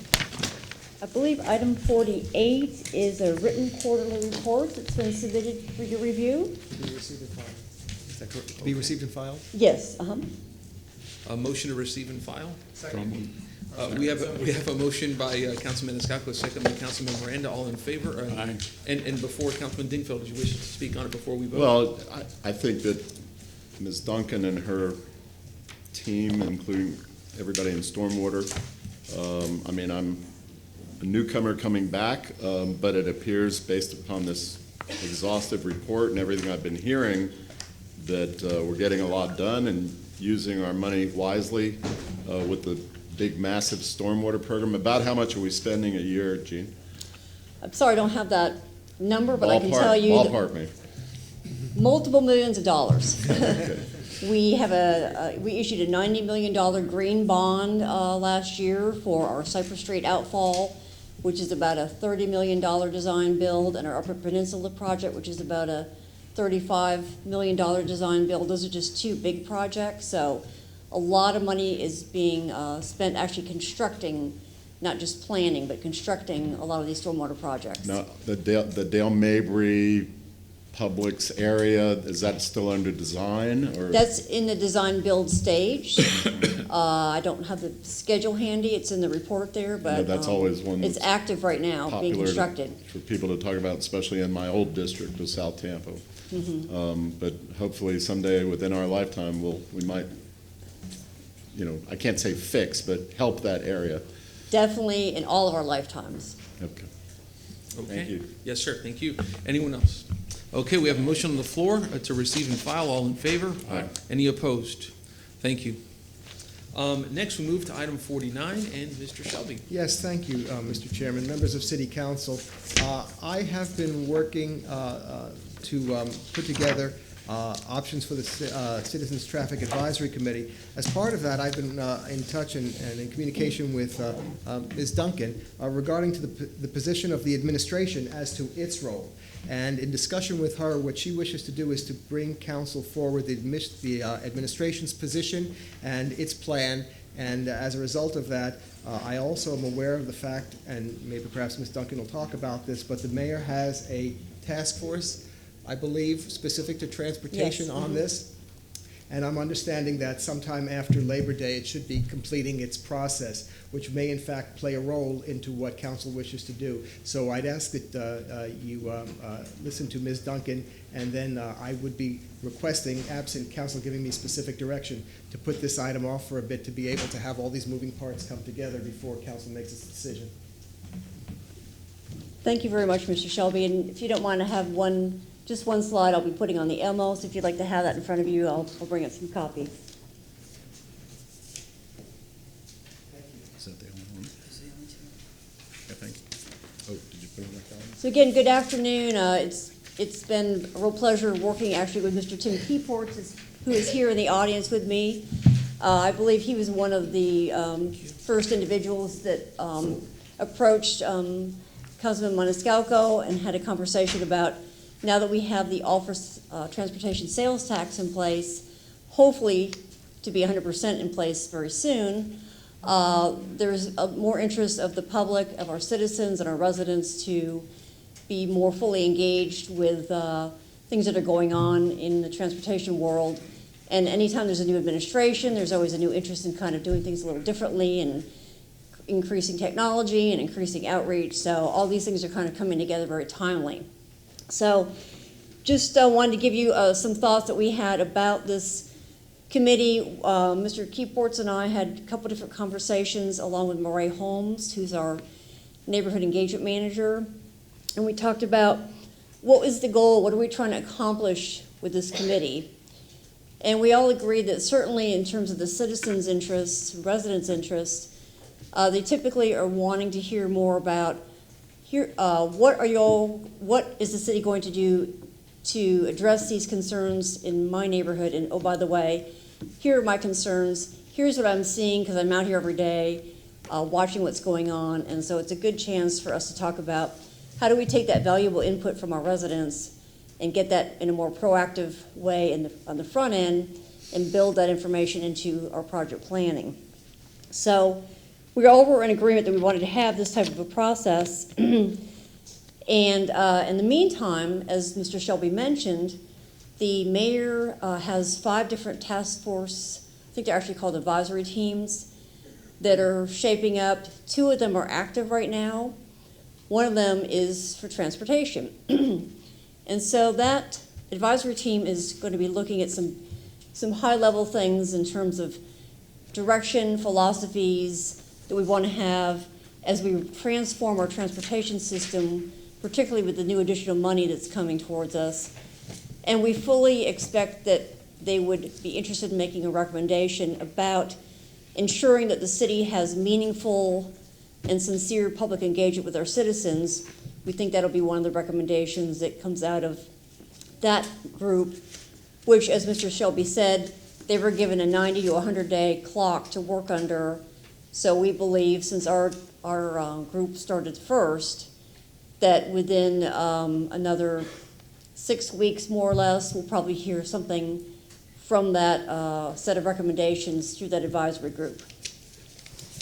So in the meantime, we were all pleased also to see over on the other side of the block here that the Board of County Commissioners voted to support the framework of the referendum, which we believe suggests that the Independent Oversight Committee, which was part of that framework, is going to continue to stay intact. This council has a representative on that committee, as does the City of Tampa, two very capable people on both sides. And so that is another parallel that's going on where the council will certainly have a way to keep up with the big picture side of things, of what's going on with the sales tax, how monies are being spent, generally speaking, and have some representation on that side of things. So, again, as Mr. Shelby mentioned, with some different moving parts going on, we would like to put some details, something along these lines of what I'll share on this handout, of putting together a transportation neighborhood engagement program. I've got some bullets on here to kind of give you the concept of what we have in mind. Certainly, we want proactive community engagement. A lot of the issues, as I mentioned, that people are concerned about or often have really good ideas about are traffic calming. We get a lot of cut-through traffic complaints. Sidewalk needs are out there. We've got streetlight needs. We want to do some more creative things with our neighborhoods, such as some of the pictures indicate. Intersection projects where intersections could be painted. It's a really great way for neighbors to get to know each other, engage in a project together, and then they take more ownership of their roads and often drive more responsibly through their own roads and creating a safer environment. So we're looking to include all of these type of things in our conversations so we can hear what those interests are and try to match up as best we can with any projects that we can do, particularly with new funds available. We also want to try to keep being as creative as possible. We don't want to assume everyone wants to attend a meeting at 5 or 6 in the evening. We have some folks that are very savvy with social media and technology. We want to make things convenient for them if they have that capability. And on the other end of the spectrum, we have folks that maybe can't even get in a car and drive to a meeting and don't have technology. So we want to make sure that the way we approach this, we're addressing all of our citizens, whatever their needs may be, whatever their capabilities may be, and get that really good stakeholder input as we go forward. So this is just sort of a conceptual outline of what we have in mind. And again, what we'd like to do is hear back from the Mayor's Advisory Team and then talk with our administration about the resources we would need to make sure we have a good program that we can commit to. And we'd be glad to share those details with you and going forward as we get a little more meat on the bone of what the program would entail specifically. Again, I have Mr. Tim Keyports here, who's been working with me on this. If you'd like to hear anything from him as far as his thoughts or his suggestions, that's your choice if you'd like to give him an opportunity to speak as well. I would love to. Go ahead. And while you're coming up, thank you, Mr. Keyports, for all your hard work on this. We walked over to Starbucks during our break, and I was just saying how grateful we all are for your contributions on this issue. Absolutely. Good afternoon, Council.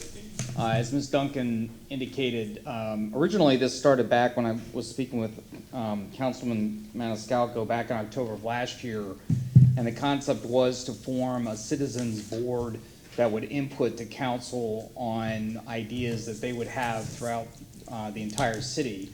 And I think with the new mayor, new members of council, working alongside Ms. Duncan, the reality is things have changed a little bit. We've got some new guidance coming out from the mayor's office. And I think all of the ideas that Ms. Duncan's office put together and are reflected here on the slide sort of fulfill that need. So certainly if council wanted to consider holding off for a little bit to wait until the mayor's new transition team comes up with their suggestions and the additional resources that transportation and stormwater may end up accruing, that might be prudent. So if you have any questions, I'm certainly happy to answer them, but I appreciate the opportunity as a citizen. I am the president of the Old Seminole Heights Neighborhood Association, and also a vice president of the local chamber here in Tampa. The fact that we were able to inject directly into this slide and have an opportunity to speak to you this afternoon is very helpful. And specifically, I'd like to call out the very last line there about developing a first-class transportation system that's affordable, accessible, innovative, and ensures public safety. That's really what started this, was the public safety aspect, and hence the reason for Vision Zero being on this slide. Thank you, sir. Councilman Maniscalco. So, since we have the budget and a lot of big items coming up in the next few months, why don't we revisit this in October after everything is said and done? October 17th, under staff reports, we'll follow up then, once things get settled.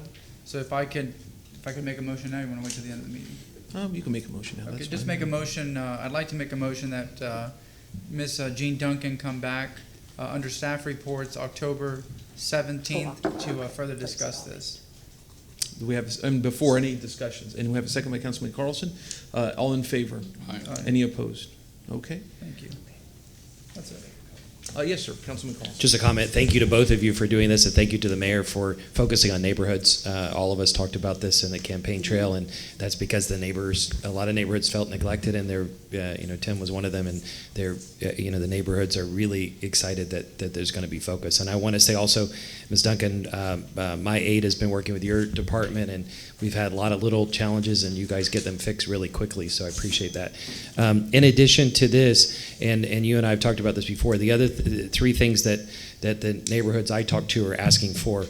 Number one is a citywide vision on sidewalks and pedestrian areas, reflecting the new money that hopefully will be coming in. We're getting closer.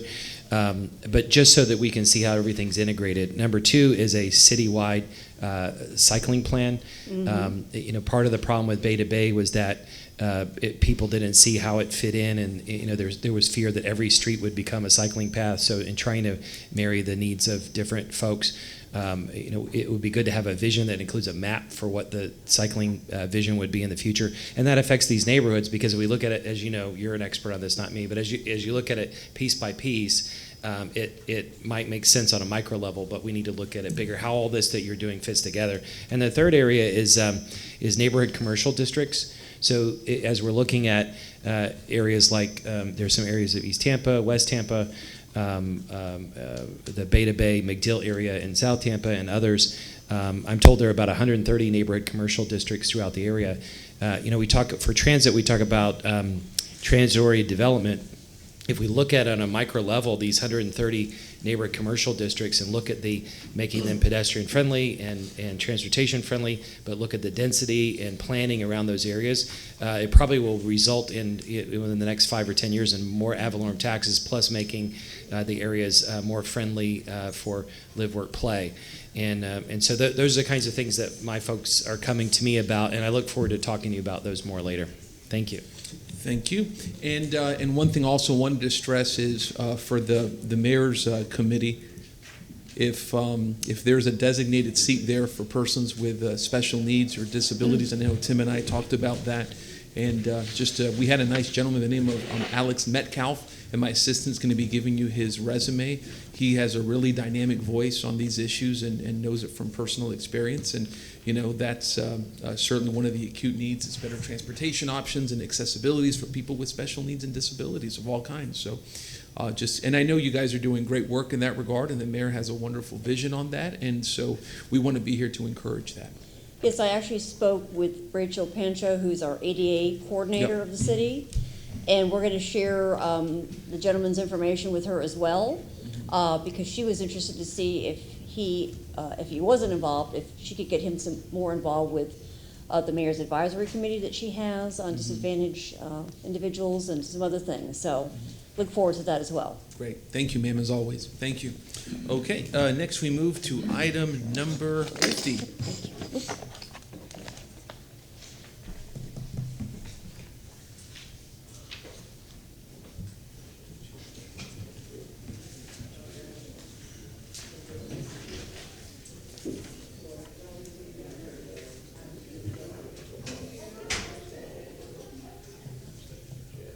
Anyone here for item 50?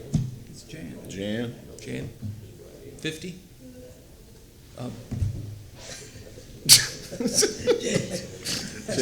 That's enthusiasm, Jan. It's called Memorandum in lieu of appearance. Jan McLean, City Attorney, City Attorney's Office. Can I help you? Councilman When you retire, you're going to customer service, right? Yes. May I help you? Mr. Chairman, thank you, and council. I requested, Mr. and Mrs. Mole came to us, I think, on several occasions, including last month, explained how they were trying to meet the city's requirement in regard, and we heard him earlier in the meeting, in regard to retaining the water on site, and therefore not pay the $266 that's on his stormwater bill. He acknowledged it's probably more the principle than the dollar amount, because Lord knows he's spent more time and effort and energy doing all this. But you know what? There's nothing wrong with principle.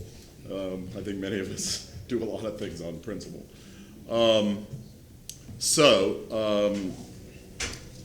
Ms. McLean and I guess working with Alex Awad in the Stormwater Department have responded to council, as well as responding back and forth to Mr. Mole, who now has an attorney who spoke to us this morning as well.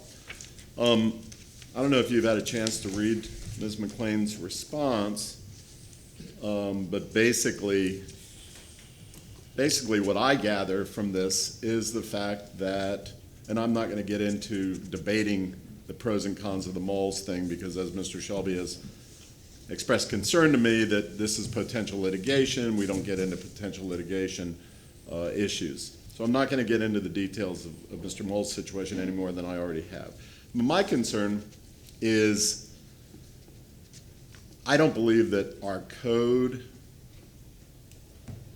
really our code says on the one hand, hey, if you don't want to pay this fee, Mr. and Mrs. Homeowner, there are ways to get around it. But then when we have one single individual in the whole city who tries to figure out how to do it by creating a berm down at the edge of his property and perhaps a little bit of a swale and a pond on his property, then we keep saying, that's not enough, that's not enough, hire an engineer and bring the engineering stuff. And we're putting the burden on that property owner to do that. So with all that said, I don't know, I think we're sort of in the catch-22. I think what I'm gonna do is perhaps propose some modifications. Jan, does that resolution keep coming back to us every year to continue doing the stormwater fee? On the stormwater service assessment, we come back each year to adopt the role, and we adopt the role for the new properties or properties that have been changed. And is there a policy associated with that role? When you come back to us, are we also adopting a policy with that? No, the mitigation credit policy is adopted by a separate resolution under the stormwater resolutions for the assessments, and then the mitigation credit technical criteria is in section 21.123 of our code. So you've got two different things, and they don't travel with the stormwater assessments. Okay. Which one of those documents that you just made reference to does council have control over? Both. They are both adopted by council, your code. And so we could, arguably, we could also amend those documents? Yes. Okay. So anyway, and I kind of cut you off. You say what you want about this, if anything. No, I have nothing to say. I don't want to speak to the mall situation individually, but I'll be glad to answer any questions with regard to the code or the mitigation policy or the stormwater assessments. Okay. Are there any bond requirements that would prohibit us from editing it? Yes, for the capital improvement assessment, I'm sorry. No, but if we made a change, I don't know what you're going to propose, but let's say hypothetically, until Sal cuts me off. Yeah, Sal Tweed, I'm glad you brought that up.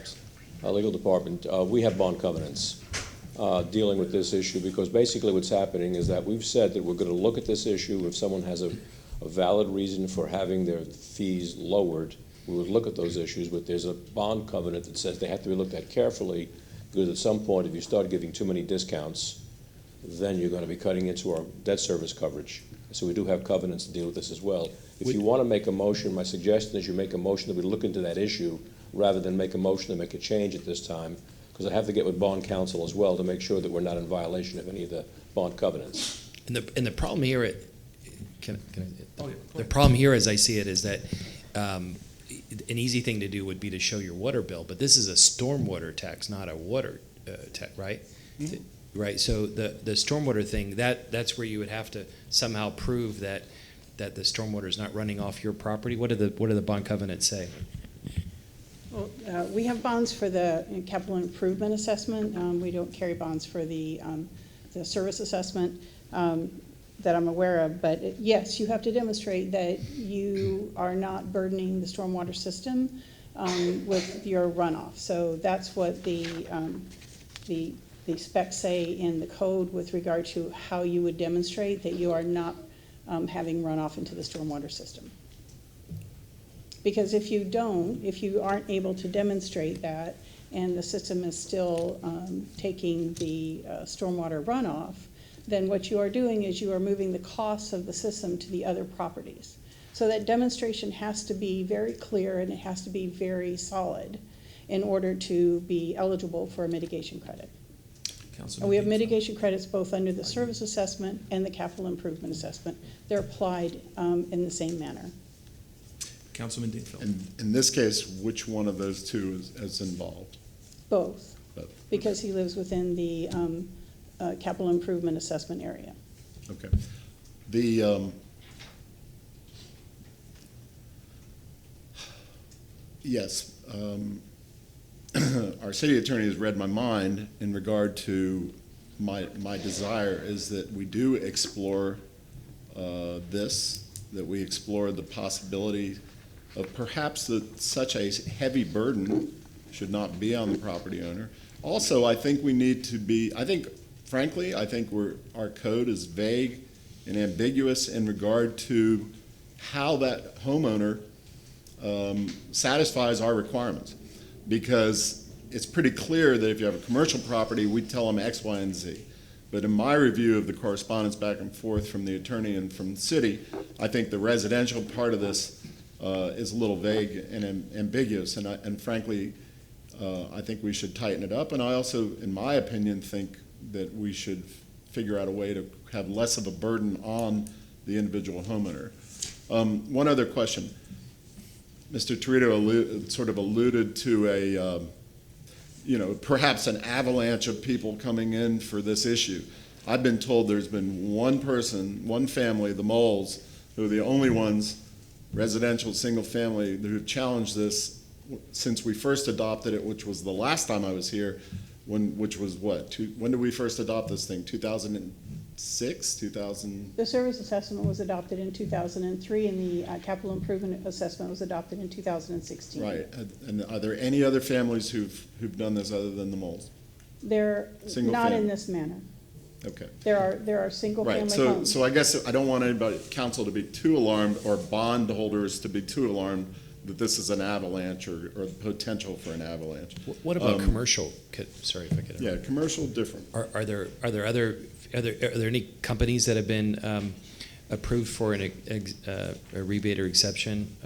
Mitigation credit? Mitigation credit, there are. Yes, it's, and I would respectfully disagree, but of course, we'll follow the direction of council.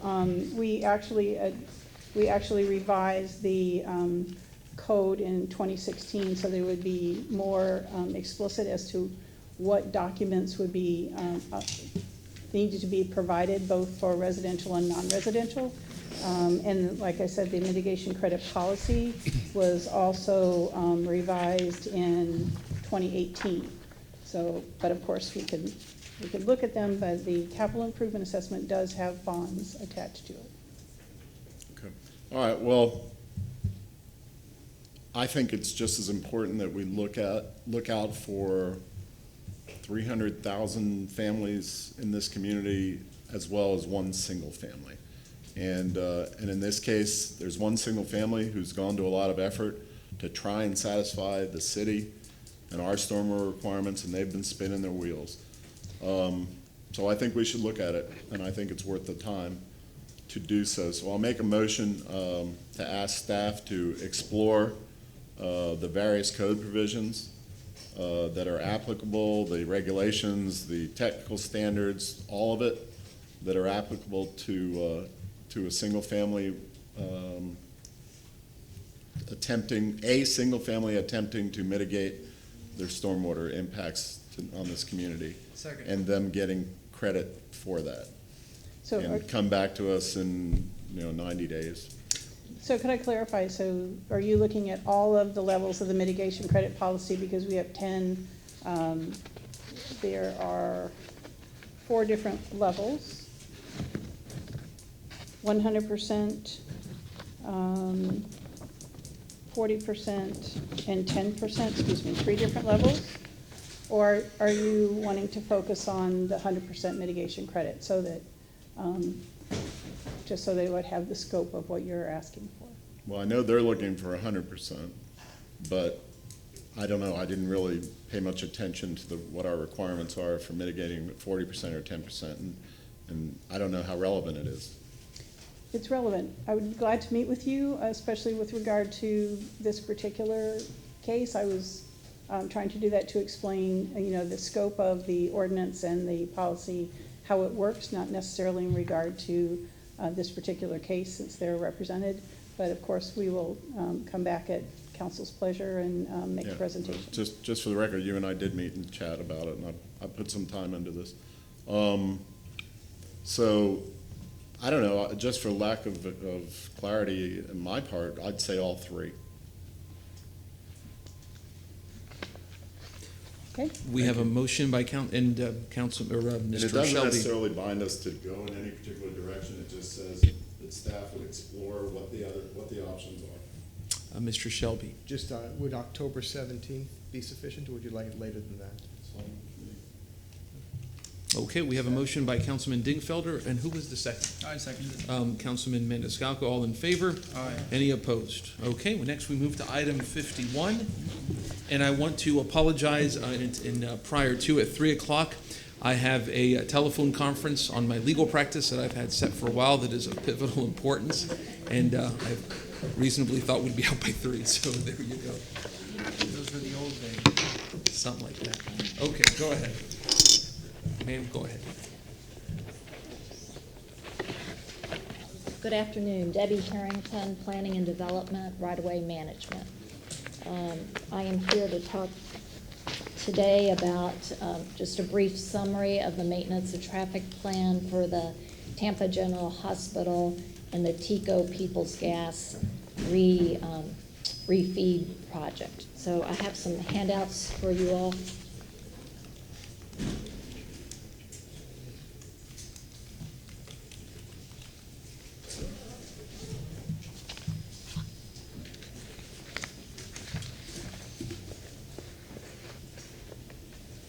So the handouts are the same thing I'm going to be sharing up here on the Elmo. So the first one.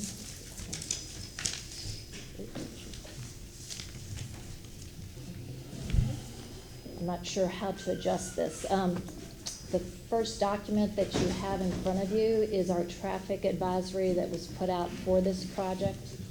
Thank you.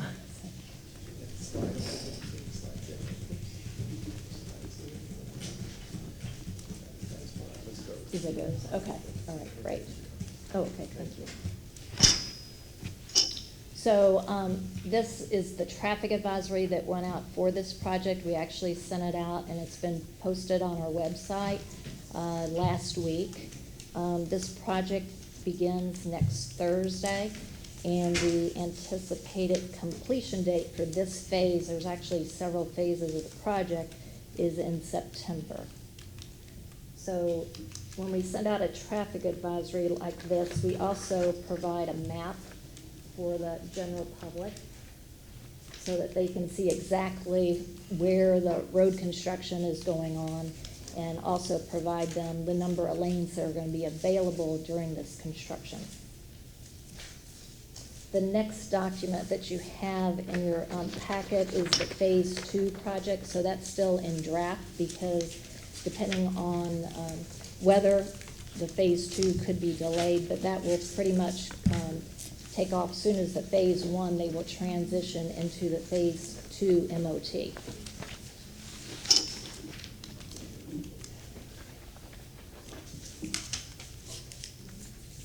So like I said, this is the People's Gas and TECO refeeding of the Tampa General Hospital.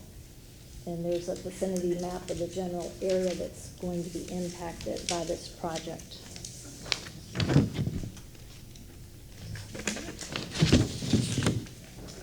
This project impacts actually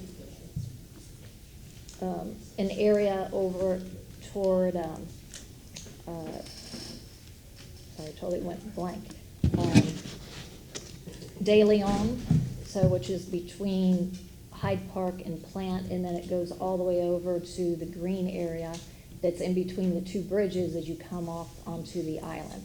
So this represents the big project. It shows that they're going to be doing 3 bores underneath the bay, and they're starting over actually at Holy Trinity Presbyterian Church in their parking lot, and that's where they're setting up, and then they're doing their directional bore under the bay over to the green area in between the 2 bridges.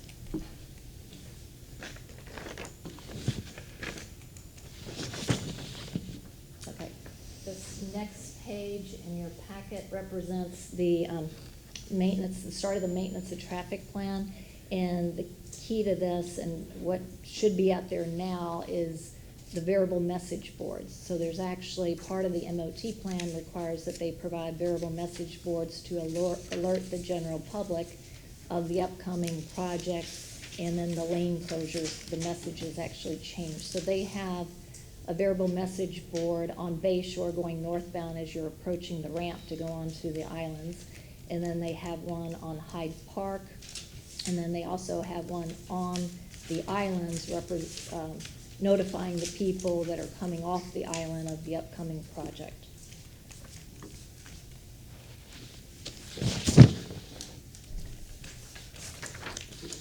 The next sheet is what we're calling the Phase 1 of the project. So you can see the area over here is the green area that I was speaking about. And then this is like the laydown area for the pipe and the conduit that's going to be needed for the project to actually put the conduit underneath the bay.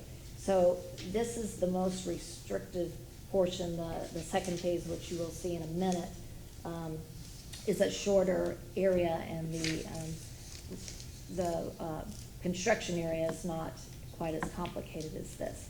So let me tell you a little bit about the restrictions in traffic that what we're concerned about. So coming onto the island, you will be down to 1 lane. So it will not impact people going to the ramp to Tampa General Hospital, any emergency vehicles, but anybody actually going onto the island, it'll be reduced to 1 lane.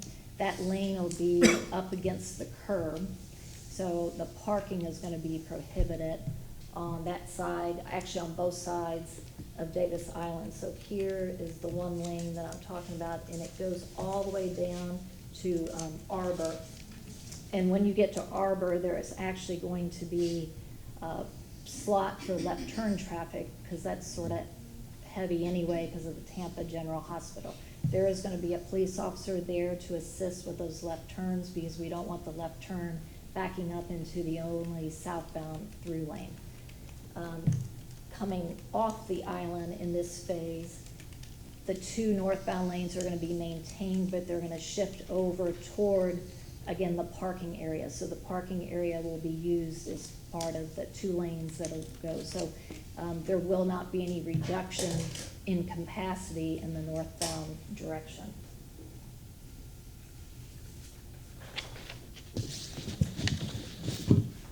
The second phase, where they shorten the work zone, is a lot shorter, less restrictions on the streets coming out. They can take lefts and rights, and the only street that's impacted the entire time is First Street as you come off the island. So they're going to have to take a right because they can't go through the construction area. The other thing I forgot to mention in the first phase, let me just go back real quick because I think it's an important thing. Excuse me. Okay, so there is an existing crosswalk that's located right here in this area. That crosswalk is going to be closed as we have them walking through the construction site. So they will be putting in a temporary crosswalk, will be put in on the south side of the intersection of Arbor Place. So, and that will be in place during phase 1 and phase 2. Again, this is phase 2.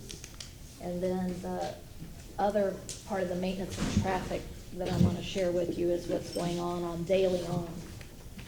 So again, they are setting up in the Holy Trinity Presbyterian Church parking lot. And so there will be some closures and narrowing of lanes on De Leon when they're doing this operation. There will be additional phases after this. They're going to have to do a crossing in the northbound lanes, and that's still, the maintenance of traffic plan has not been approved yet, so we're still working on that. So all the maintenance of traffic is in compliance with the FDOT design standards. And I've got actually representatives from TICO and Tampa General Hospital to answer any questions you might have on the project. All right, any questions from the board? Councilman Dingfelder? Decades of service in the city. Two questions. Number one is, you made a statement that this shouldn't impact any emergency traffic, folks going to the emergency room. Yes. I hear you. I'm a little concerned that that might not be the case, and I think that we need to keep a good eye on it, because if that, when it narrows down to 1 lane going onto the island, because I've been out there waving at traffic like an idiot, vote Dingfelder. So I know that spot really well, and it's a dangerous spot, and it's a high speed. It was a high speed spot with 2 lanes. If we're narrowing it to 1 lane, especially at rush hour coming onto the island, 5 o'clock. You guys need to watch that real carefully, because it might back right up to the back of the bridge and start impeding the left angle there. Yes, so when they implement the maintenance of traffic out in the field on Thursday, it's probably might take Thursday or Friday to get the whole thing in. We will have inspectors out there sort of monitoring, making sure that if we need to make any adjustments. Plus, I think the police officer that's going to be required and is going to be there. Just make sure they walk up to the split and keep an eye on what's happening up at the split without getting hit by a car themselves. Okay, we sure will. So that's number one. Number two, the elephant in the room, of course, is, why are they doing this, and what aren't they doing? And we'll get into this more with TICO and TGH, especially TICO. So my only question to you on this, and perhaps I say you being the city as a whole, the city administration, is when they came into you guys to start talking about this, which looks like it was a year ago, June, at least according to the date stamp. So I'm sure the first thing they say is, oh, well, this is what we're doing, and this is why we need to be in the city right away for 3 months messing up your traffic, which is basically they're boring underneath so they can, relocate the electric and gas lines that currently hang under the bottom of the bridge and to benefit Tampa General Hospital and make it more, and harden it up and make it more resilient. Okay, did they tell you guys that when they came in? Yes, I mean, because we review the construction plans and make sure that their maintenance of traffic plans is appropriate to cover the work zone and everything, so we were aware of that. Okay, That's part so of when the- I first heard about this 3 weeks ago, when they were kind enough to come brief me, Tico was, my logical question was, okay, what are you doing about relocating those same lines that are hanging on the bottom of the same bridge that Tico's lines are hanging on? What are you going to do to relocate those lines, because they're equally vulnerable to a storm surge? And I got a lot of sort of dead air. But my question to you as the representative of the administration, who happens to unfortunately have the opportunity to be here, is that a question that anybody on staff asked a year ago when this first came to the city?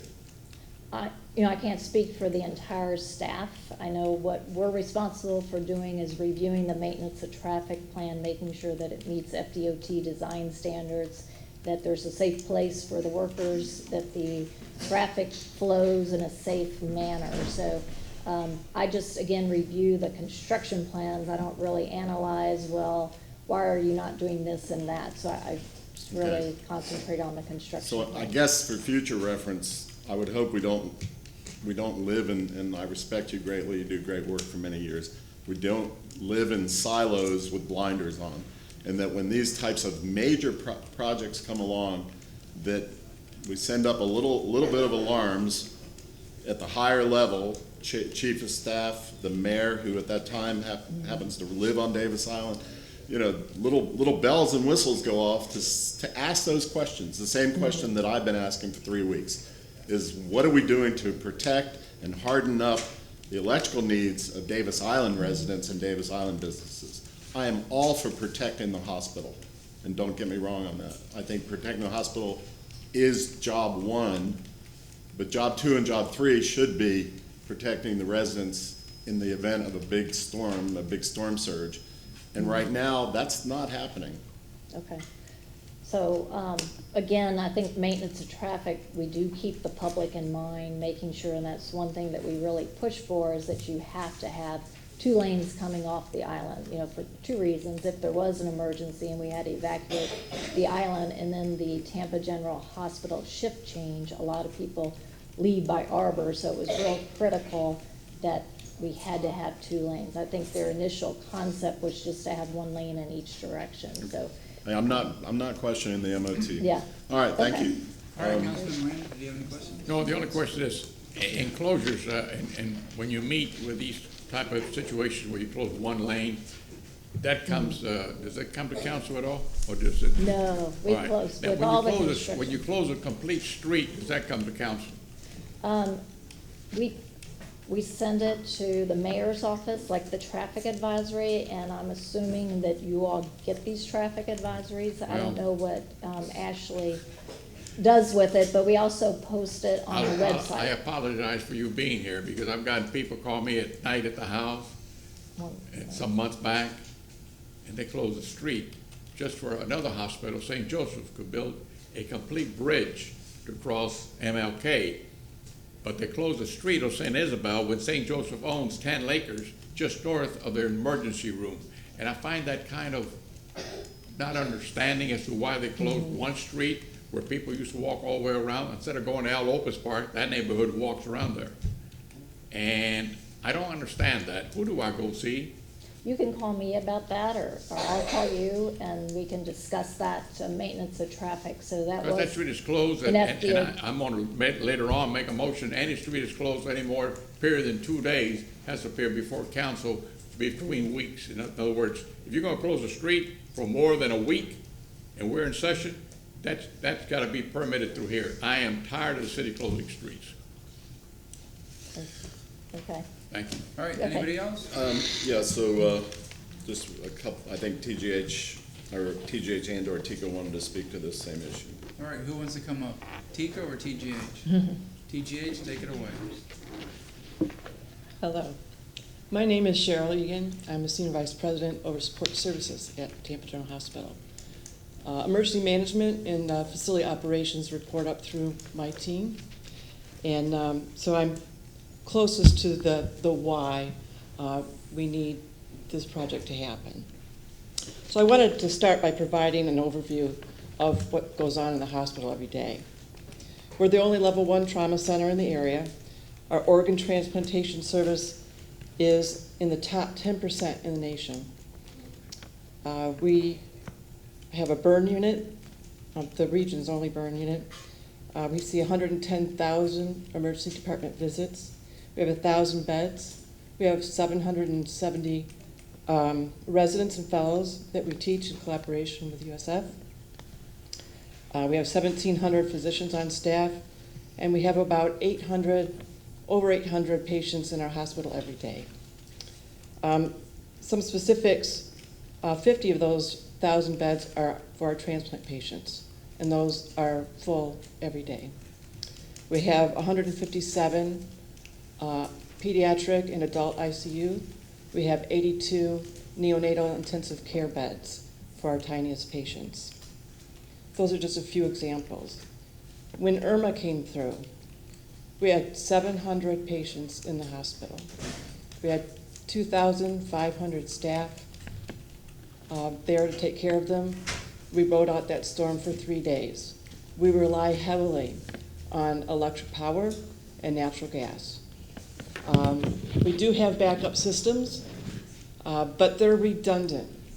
We really rely heavily on TECO and the other utilities that supply the operations to the hospital. So we have been working for a long time with our TECO partners to identify vulnerabilities in their systems. We also work internally and identify vulnerabilities that we need to take care of, and we've been doing hardening projects for the last 10 years. But TECO has been a good partner in identifying vulnerabilities in their systems and eliminating them one by one. This last one, which is, as I think Mr. Dinko mentioned, was the circuits that are on the lowest bridge, the oldest bridge, as well as the natural gas line. The natural gas line will benefit both the hospital and the people of Davis Islands, and we really need the other circuits removed off and buried to eliminate that vulnerability. I can answer any other questions that you all may have. Any questions? I'm sorry. I would assume you're going to upgrade your other facilities so that if there is a terrible storm coming, that you can still operate the hospital by raising your... I'm glad you mentioned that. That is one of the major projects that we completed in the last several years. We elevated all the circuitry, all of our substations, and to eliminate those vulnerabilities. They're about 32 feet up in the air. It was a cost of about $10 million to the hospital, but a very important project. We worked with TECO on that project as well because some of their equipment went up in that space. And TECO also provided us with waterproof switches where the electric feeds come into the hospital. That was done about 2 years ago.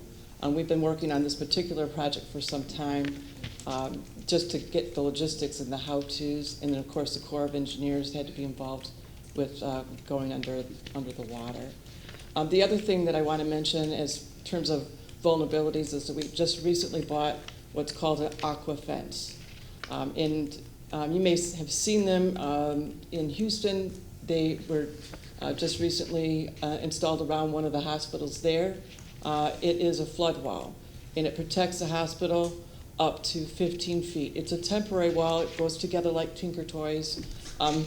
And it's installed in the event that we see that a major flooding could occur.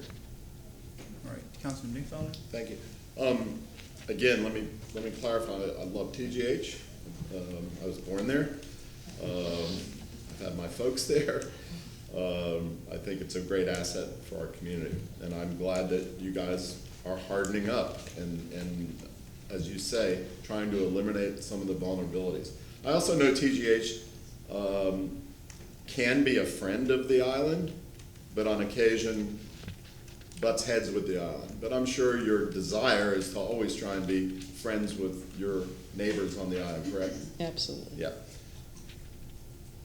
I know this is like a $5 to $7 million project. It's taken several years to get to where we are today. I also found out that the ratepayers are paying it. The public at large is paying it, not not TGH. That's correct. The undergrounding. I'm not sure if this is a rate-based project or not, but we are not paying for any of this.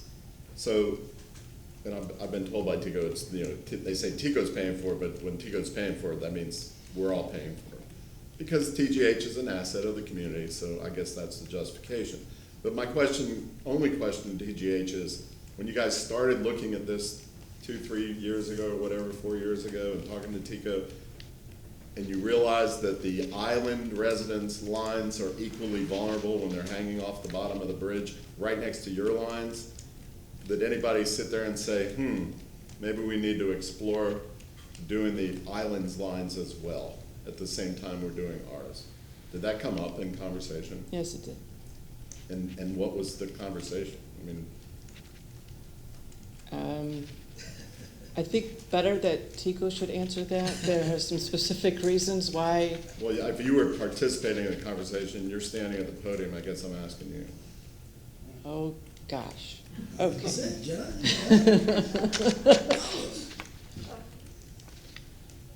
For our project, we eliminated many of the vulnerabilities of having equipment at 12 foot above sea level to a great expense. Before we could even talk to TICO about eliminating their vulnerability, we needed to eliminate our own. As I understand it, there's more than those kind of vulnerabilities throughout the island. I, too, live on the island. So I know that we have a lot of overhead lines. We have a lot of equipment that is not elevated 32 feet up in the air. I know when Irma came through, we were without power for about 4 days. I think that TICO has a restoration plan, but it's not just those circuits under the bridge. It's throughout the island. There's an immense amount of vulnerability, and I think TICO would be better to speak to that. All right. Thank you. Thank you very much. TICO, batter up.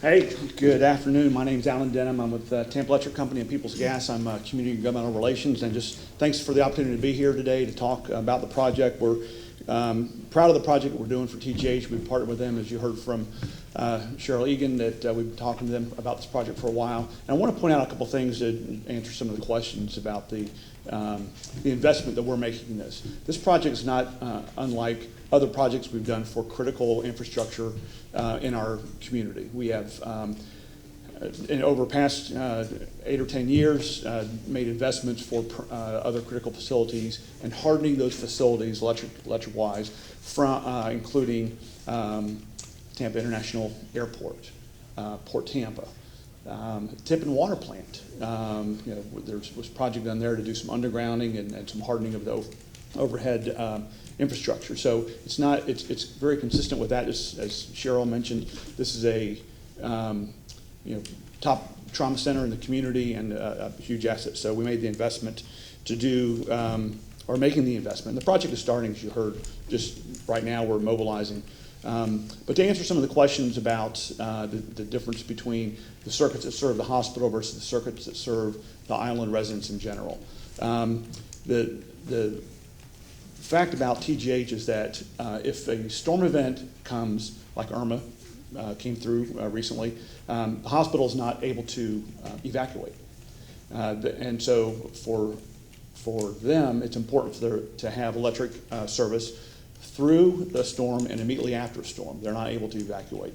The residents will be, and like Irma and other situations, will be evacuated from the island. And depending on the nature of the storm, the storm could be a Cat 1 like Irma, and the things. Although we took a while to restore power overall, there were not any surge events that damaged the bridge. Don't know what any other storm might do in the future. We saw what happened with Michael that came through and hit the coast. So it could be something as significant as that. So residents would be evacuated from the island and wouldn't need to ride out the storm.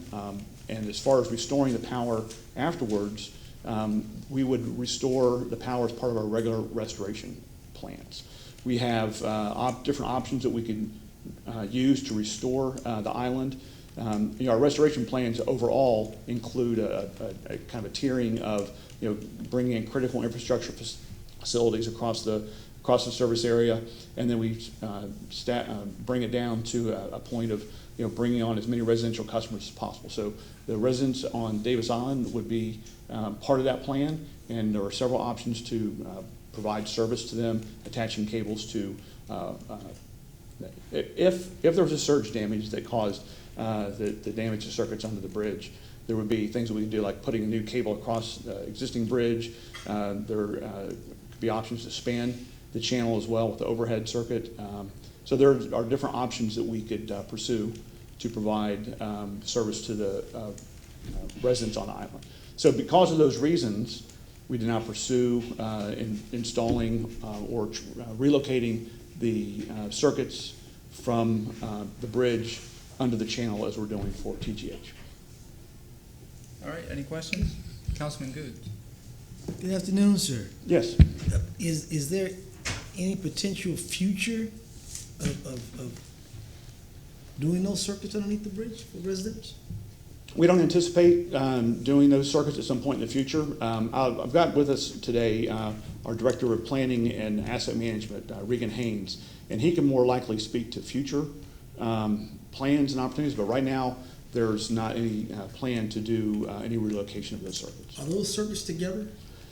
No, they're all individual under the bridge. And so we're not actually taking the TGH circuits off the bridge, but we are putting new circuits under the channel to serve TGH. I'm just looking at a cost-effective measure. If everything's there now versus we just doing half and then coming back down around later. So that's what I'm looking at. Yeah. No, I hear you. And again, we don't anticipate doing a project like that at some point in the future. That's not something we're considering. And for the reasons I mentioned. All right. Councilman Dingfeld. Yeah. Alan, you and I have been chatting about daily on this for the last couple of weeks, and I appreciate your efforts and your time. One of my big problems with this is you are significantly disrupting Davis Island residents and businesses and everybody else for 3 solid months to fix TGH's problem, okay?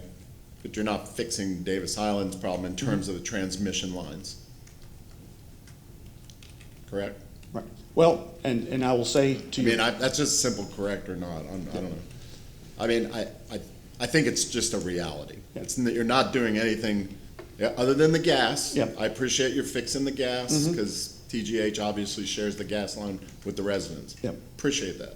But in terms of the electric transmission lines that serve the residents and the businesses on Davis Island, we're not messing with those, right? You're not messing with those. Right, the ones that serve the island, we're not going to. Okay. Yeah. And that bothers me a little bit, again, because of the inconvenience that the islanders are going to suffer over the next couple of months. Yep. Other than the benefit of TGH, they're not getting any benefit. And this is what I stated 3 weeks ago when I first heard about it. And we certainly recognize that, and we know it's, like any construction project, it's going to be a huge inconvenience. So we certainly understand that. And Davis Island, in regard to restoration, Regan, in regard to restoration, and for the record, again, announce your name when you start, but Davis Island is unique in our community. You and I chatted over this over coffee the other day, because it is about 2,000 feet. That run you're putting in for TGH is like 2,000 feet. So any future, so let's say the worst case scenario is the storm comes through, it knocks out the transmission lines to the island. Now we very quickly, or not, have to figure out how to put back some type of significant transmission lines to service the island at a distance. It's not like connecting up Beach Park to Palmacia, because it's land to land. Here, we've got a body of water to get across.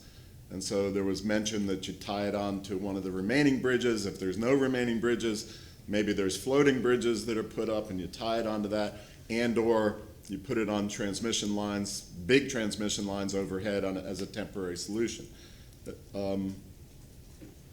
That's all fine and good, but in our discussions, I've come to the conclusion that there's not a whole lot in writing right now within your organization that spells out these contingencies. Either that or you didn't want to share them with me. Good afternoon, Councilman. Regan Haynes with Tampa Electric. We have had some good conversations over the last few days, kind of flushing out these scenarios, and I'll just kind of emphasize what Alan said is the scenario that we were looking at was a significant surge event that washes away the bridge and takes those circuits that are attached to the bridge out. We've had numerous hurricanes over the last 15 years, right, since Charlie, Jean, and Francis in 2004. We haven't had any issues with those cables on the bridge. So it's a rare, low probability, but high risk event for Tampa General Hospital. So when we were working with TGH, they had made significant upgrades to their facility to be able to operate during an event like that and stay open, not have to evacuate their patients. And so we made the decision to make a similar investment to allow them to do that and try to eliminate that risk of surge taking out the bridge and those circuits. There's 6 circuits in total on that bridge. We're removing 2 of them. So 2 of them are the 2 primary feeds for TGH, but there's also a backup feed for Tampa General Hospital that's going to remain on the bridge, as well as the 3 circuits that feed Davis Island. So where we got comfortable making the investment to relocate the 2 circuits that feed TGH, because of the reason I mentioned, and not do the other circuits, is because of the extreme event that we're planning for and the fact that we have in our storm plans actions that we can recover and provide electric service to the residents of Davis Island following an event like that. So whether it be running a new cable on an existing bridge, whether it's the longer bridge or the Plant Avenue Bridge where they're currently attached, spanning the shorter bridge where Plant Avenue is with an overhead line, we could also do that. We have spare conduit, so we talked about that would be an option that are designated for TGH, but if they were not in use, we could potentially use that to pull a new cable. So we have several options, and we would incorporate that into our storm plan that we had to restore the entire area. And just keep in mind with an event like this and what we saw in Mexico Beach with Michael, this is weeks of restoration, right? It's not like 24, 48 hours we're going to be getting people back in service. This is an extreme, severe event where there's going to be significant damage, not only to our system, but all of the homes, businesses. And so it's going to be a long recovery. And we certainly have those plans in our emergency response plans and our storm restoration plans to get service back to the island. I appreciate that, and y'all have been fairly candid through this process. My only request, and you guys are the franchisee for our community, and we sign a franchise agreement with you every 20 years or so. It's probably not in the franchise agreement, but as a matter of good faith, I would request, and you can get back to me on this because I just thought it up, is that since hardening and resiliency has become sort of a way of life in these years that we're living in and the dangers all over our globe, perhaps as the franchisee, TECO should come to council annually and talk about what you are doing and where you're doing it and what we're not doing and why we're not doing it, and really hash out these issues annually, because the community needs to talk about it. We need, and originally when Alan and I first talked about this, I said, why didn't we address this for Davis Island? And then the initial response, and no offense, Alan, but it was the initial response was we concluded it was too expensive. Well, who makes that conclusion? You know what I mean? Who plays God in that regard? And the expense is going to be a huge issue in regard to all the hardening stuff that the city and the TECO and the utilities and everybody needs to be looking at. But these are decisions that we need to make and should be making together regularly. we can certainly do that, and we work with the city and the EOCs to establish those priorities, right? And what are the critical facilities that the city wants us to restore first or harden, so we can have those discussions. And I'm not sure if you're aware that the governor recently signed a new storm protection bill that is going to encourage the utilities in the state of Florida to do more hardening. And so we're going to be required to file plans every 3 years, a 10-year plan that will be updated every 3 years to identify what areas are we recommending and seeking approval to harden, and what's the justification and the cost benefits to do that. And we can certainly, for the ones that are in the city of Tampa, get together, coordinate, and review those plans. Yeah, and I'm not just talking about, I know you probably have a huge amount of coordination with our staff and with our mayor and with administration. But I'm saying this is when the public gets to really hear about things, because those meetings are not on TV and they're not publicized, et cetera. So, you know, just get on our calendar once a year and give us the updates and tell us what's going on and what opportunities there are that are being satisfied and what opportunities that, you know, are further down the road and that sort of thing. That's my request. I'm not even going to do it in the form of a motion. But then the other thing that I will ask about real quickly, and it's tangentially related, is you have an ordinance, or the county has an ordinance right now that's related to TICO, where if a particular community, and I think in this case it's Dana Shores out by the airport, wants to underground pursuant, I guess, to statute, to PSC rules, and now pursuant to county ordinance, those folks can get together, take a vote or something, and decide to do that and fund it themselves through the county process and with TICO. Is that something that could be available to the city of Tampa residents? Absolutely. So a couple things. If it's an area or a community that we identify that makes sense to convert from overhead to underground because it benefits the reliability not only day to day, but it eliminates that risk following a hurricane and helps that community out, those are the kind of things that are being encouraged by this flood protection bill that was recently passed, right? And there's rulemaking going on right now to flush out the details of that. But there's going to be certain communities that we are going to assess and evaluate and target to convert from overhead to underground just because it makes sense, because it's going to provide better service and eliminate that risk of long outages following a hurricane. So certain communities are going to fall into that category. But if there's another community that doesn't necessarily fall into that category, like Dana Shores might, they might not, or Davis Island might or might not, that could be a mechanism for helping that community convert from overhead to underground. And the county has taken this step probably a couple of years ago to adopt an ordinance that facilitates this. Right. And the city has not yet. And but is there any reason that TICO would resist the city doing the same thing the county did? Not that I can think of right now, no. Okay. Ms. Campbell. I don't have any other questions. I appreciate y'all coming. I appreciate your patience for waiting all day, and I apologize. Councilman Moran. Thank you. I remember 15, 18 years ago, when Mr. Denfeld honorably served along with Ms. Alsena, that came up the same way. Yep. And it was told that if there was a vote taken by Davis Island to put it up, and they would pay for it, they would pay for it. Any part of the city would pay for it, but we don't have an ordinance for that. I agree with you. But there was only conversation. That was 10, 15 years ago. And I haven't heard anything of it since. I don't know if the residents want it or don't want it. Not only there, anybody can do that. If we had an ordinance, if somebody wants it and they take a vote that they're willing to pay for it, then I would imagine the city will write an ordinance saying it's permissible, just like any other neighborhood could do that. Correct, and I remember that, and we did a pretty detailed study. You're older than what you look. What's you? So you're older than what you look. He's got the same barber. As I do. I like the haircut. Thank you.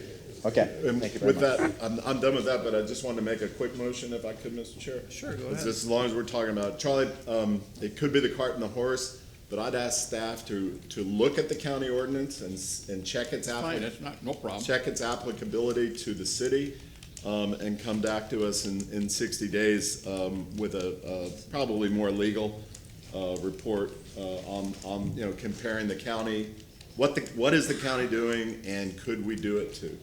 How about September 19th? Thank you. That's a 60-day mark. So we have a motion from Councilman Dinkfelder with a second from Councilman Goods. All in favor? Aye. All right. One eye. Aye. Thank you. Thank you all. All right. Thank you very much. We are going to move on to item number 52. We're going to talk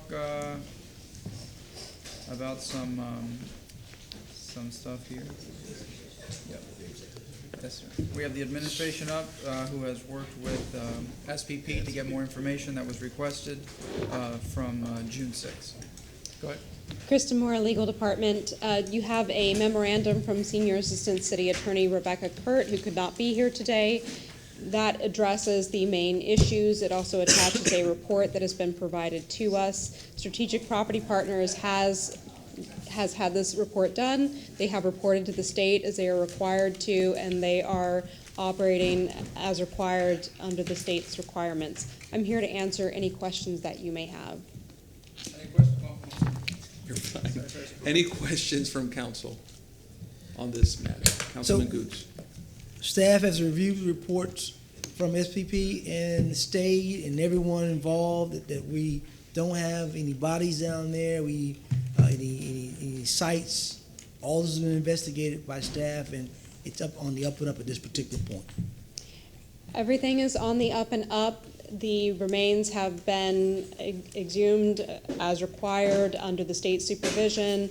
There are all the appropriate archaeological individuals involved in this, and everything is being followed. The stakeholder communities have been identified, and they will participate in the reinterment of the remains that were found. Can you tell us those stakeholder communities that you're referring to? Do you have that?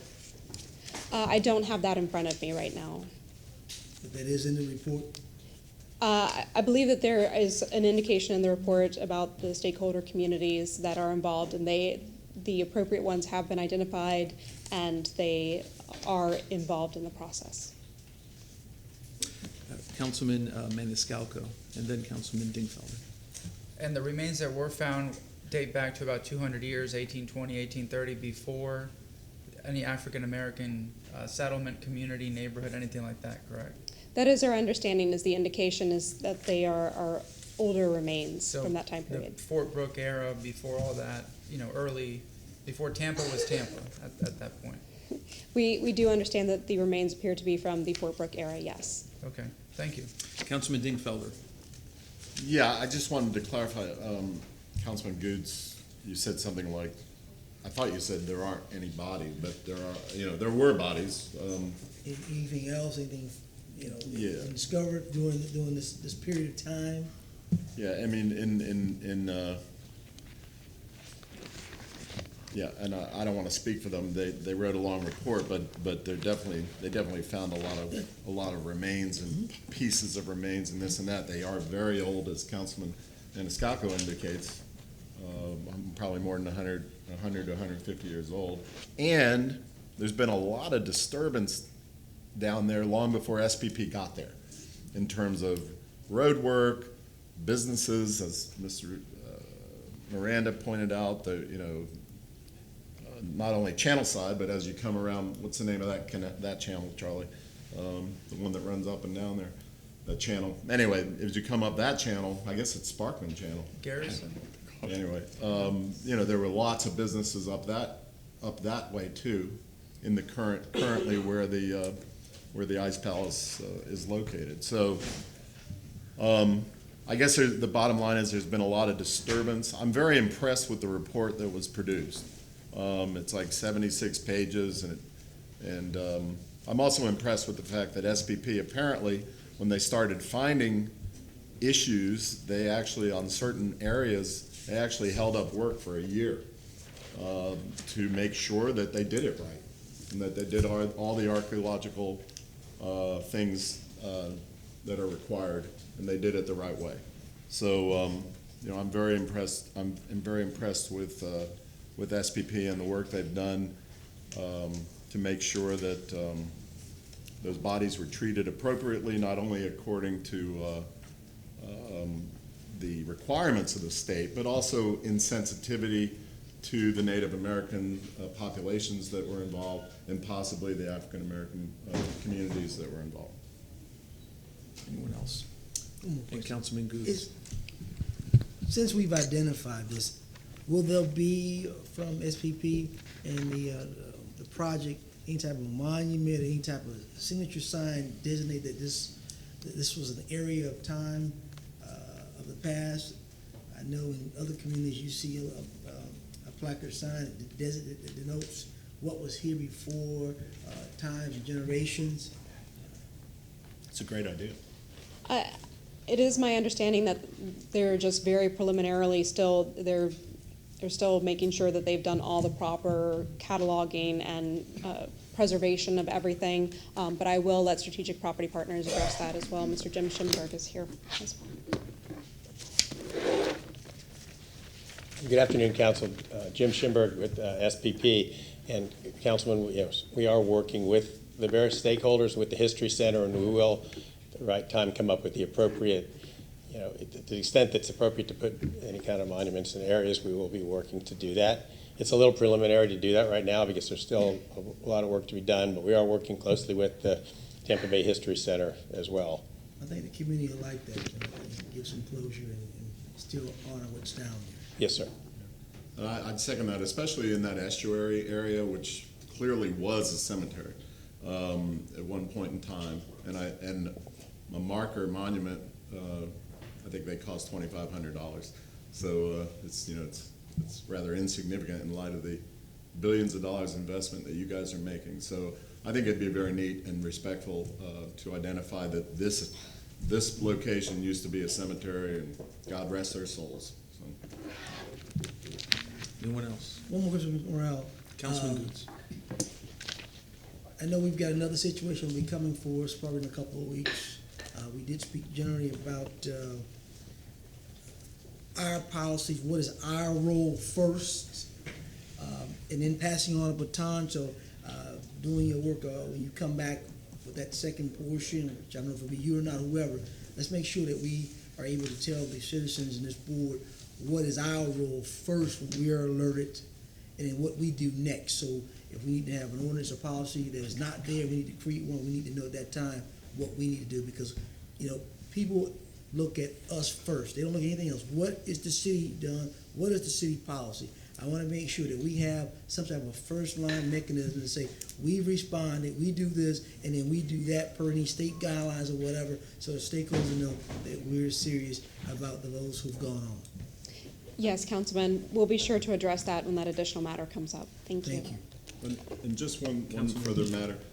It's my understanding that the existing downtown DRI already addresses that to a certain extent in terms of telling not only SPP but any major developer with a major project who's going to be turning dirt that they have to do this type of archaeological research. Is that correct? Yes, Councilman, the Development of Regional Impact, DRI, for downtown does speak to when these types of discoveries are made, that a report has to be made to the state and then turned to the state for guidance, and that is exactly what happened in this situation. Thank you. Thank you, Mr. Chair. Thank you very much. Councilman Carlson. Yeah, I just wanted to, Mr. Schimberg, sir, I just want to thank you and your colleagues for doing what was right in this situation and going through the long process. It was an interesting read. I'm sure Guido loved reading that history of Fort Brooke. Anyway, it was fascinating reading it. Thank you for doing the research, and thank you for being respectful to all the different constituents, and especially thank you for being as transparent as you could in this situation, and giving us information, briefing us, and coming here today. Thank you, Mr. Carlson. Just actually one more thing that I just wanted to say. Actually, the downtown DRI requires, in addition to reporting any findings, but you actually have to have an archaeologist put a proposed plan together before you start disturbing any land downtown, and they have to do certain investigation and report that back to the city and the state before you even do any work downtown. So thank you very much. I appreciate it. Thank you, sir. And in closing, I would agree with the sentiments that my colleague said. I think if I can put one word from what I've seen here today from SPP, it's respect.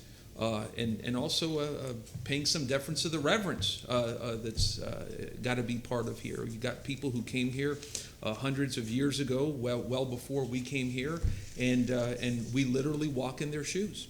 And so it's good to see, you often hear of the term profits over people. It's good to see a company that puts people over profits in terms of the holding off on the construction for such a long time to give respect to those who came before us. So I salute y'all for that. So thank you.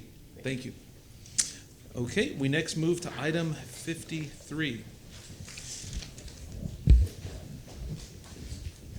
Mr. Chairman, Yes, sir. I think that's my item. As you know, we've been in discussion with the administration. We've narrowed down a couple of dates with the administration. We're just waiting back. You know, the administration's been out of town, so we're just waiting back. We should get that back next week. I'd like to go ahead and maybe we should revisit this at our next regular city council workshop. We should have all details of the location, which will probably be Middleton High School, and the time and that date, sir. Workshop or meeting? When do you wanna reschedule this to? For the first council meeting, just regular session meeting. Yeah, next one. Yeah, next one. We can put it August under 1st? the staff reports. Staff reports, yeah, staff reports August first. Okay, we have a motion by Councilman Goods, a second by Councilman Maniscalco. All in favor? Any opposed? Okay, next we move to information reports and new business by council members. Anything from you, sir, Councilman Dingfelder? Could you start at the other end? Sure, you betcha. Councilman Carlson?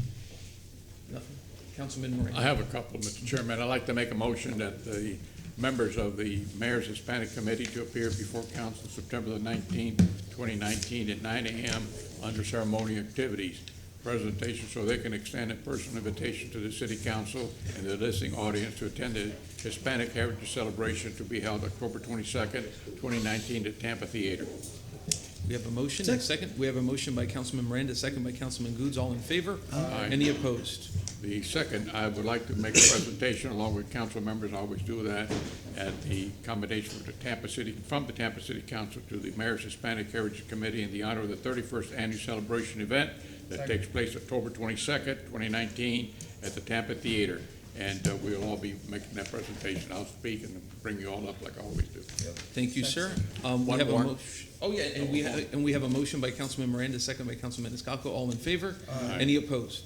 And when we talk about street closing, and I agree with a lot of things that were said regarding traffic and so forth, there's a street 1 block from my house that was closed for another hospital without no warning. Boom, they closed the street. People in that neighborhood walk that block. That block is the only block that's got sidewalks all the way around it. They walk their dogs there, and they're coming to see me. I don't have an answer. And I asked Ms. Harrington, who closed the streets? And she said the right-of-way division and others. So I'd like to know how streets are closed, why they're closed, and I know we close streets in Gasparilla on a very temporary basis, but not for months. This street has been closed for about 30 days, and they're building a crosswalk from one hospital to the other. Well, they themselves, this is a little different than Tampa General and Tampa Electric, why they themselves have 10 acres of land just north of their emergency room where they could have built that and brought it over when it's finished. And I feel that what St. Joseph is doing is saying, well, nobody brought it up, so now we want to close the street. I'm just preparing you for what's coming, and I want to know how streets are closed, and if we can write an ordinance providing that when street closures are more than a week, it has to come before council. With the legal department, please investigate that for us. And can you report it by the next council meeting? Next council meeting, sir? We have a motion by Councilman Miranda, second, I believe, by Councilman Dingfelder. All in favor? Aye. Any opposed? Anything else, sir? That's it. Okay. Councilman Maniscalco? Yes, and I'd like to make a motion for City Council workshop October 24th at 9 a.m. to discuss the banning of single-use plastics on city-owned property. I saw what the city of Orlando did a couple months ago, in banning single-use plastic bags, styrofoam containers and whatnot at city parks and venues. I'd like to see us explore that. Quite frankly, we have a recycling program. You throw those bags, which you should not be putting in the recycling, and they clog up our machines and whatnot. Plus, we go from paper bags years ago to single-use plastic, which, where does it break down in the environment? I mean, it lasts here forever. Styrofoam, it just contaminates and stays there and pollutes. So I'd like to have this workshop to discuss this and see what the city can do. Of course, the legal department would have to be there, but we can look at what Orlando has done. You can do a Google search, and you'll see it in the news, or get further details. Second. But that's it. Okay, and do we have a date for that, sir? Yes, October 24th at 9 a.m. for the City Council workshop. Thank you. We have a motion by Councilman Maniscalco, a second by Councilman Miranda. All in favor? Aye. Any opposed? Anything else? Nope. Okay, Councilman Goods. Yes, sir. Gentlemen, there was a story about a week ago that was very disturbing to me and some of the viewers at my house who were watching the television, reference to red line properties in the city. It was very disturbing to see a citizen who spent their savings, saved their savings to try to get a property to build a home with her and her disabled husband, and to come to find out that she can't do that now because she didn't know her property was a red line property, and she would have to go and get all the stormwater, and it would cost her next $20,000 or $30,000. I saw the story where our administration was getting on the computer trying to show the news media how it works, and I tell you, I was disheartened at some of the comments that were made that it's the citizens' responsibility. I don't agree with that. We have to have a system that people know to know, and I didn't find that at all during the television program. Gentlemen, within the city of Tampa, red line properties are defined as properties which may experience or may be reasonably expected to experience frequent localized flooding problems, or which may have other problems or requirements with stormwater management. I would like to make a motion for the Department of Transportation and Stormwater Services in conjunction with the legal department to create a staff report by August 1st regarding the policies and procedures in place to inform prospective home buyers about red line properties. If there are no existing policies that adequately inform home buyers about what a red line property is and additional permitting requirements for these areas, I would like policies drafted to address these concerns. Similarly, due to the historical association of the term redlining with a discriminatory housing practice, I would suggest a name change is what is currently defined as red line properties. We have a motion by Councilman Goods, a second by Councilman Dingfelder. All in favor? Aye. Any opposed? Anything further, sir? No, sir. And I apologize, guys. I have a 4 o'clock now that I have to, if I may, I'm going to move the gavel to Mr. Maniscalco. Just really quick, I want to make, I guess, a retroactive commendation. I gave a commendation to Colonel Kerry Harbaugh, who reported to us on the Warrior Games for his 41 years of service. He had recently retired, and I presented that this past week, if I may.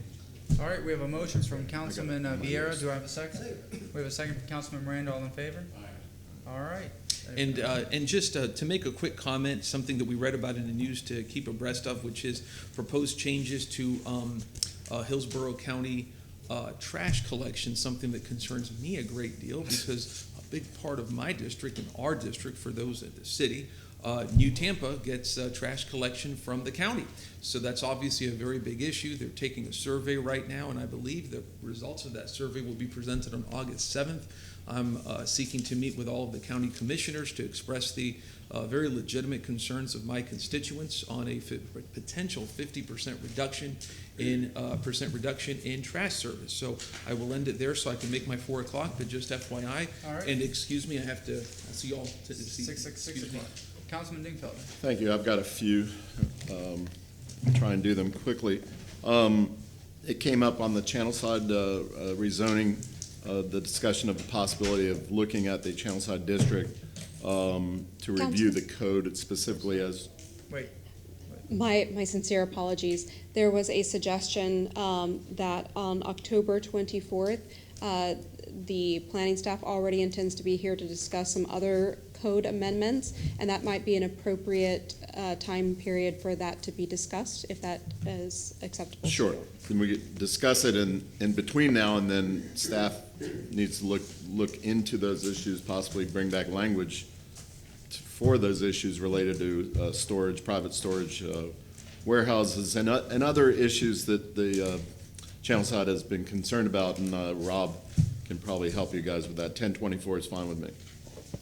That's a motion. Workshop at 9 a.m., sir? 9 a.m.? Yeah, 9's fine. We have a motion from Councilman Dingfelder. Do we have a second? Second from Councilman Carlson. All in favor? Aye. Okay.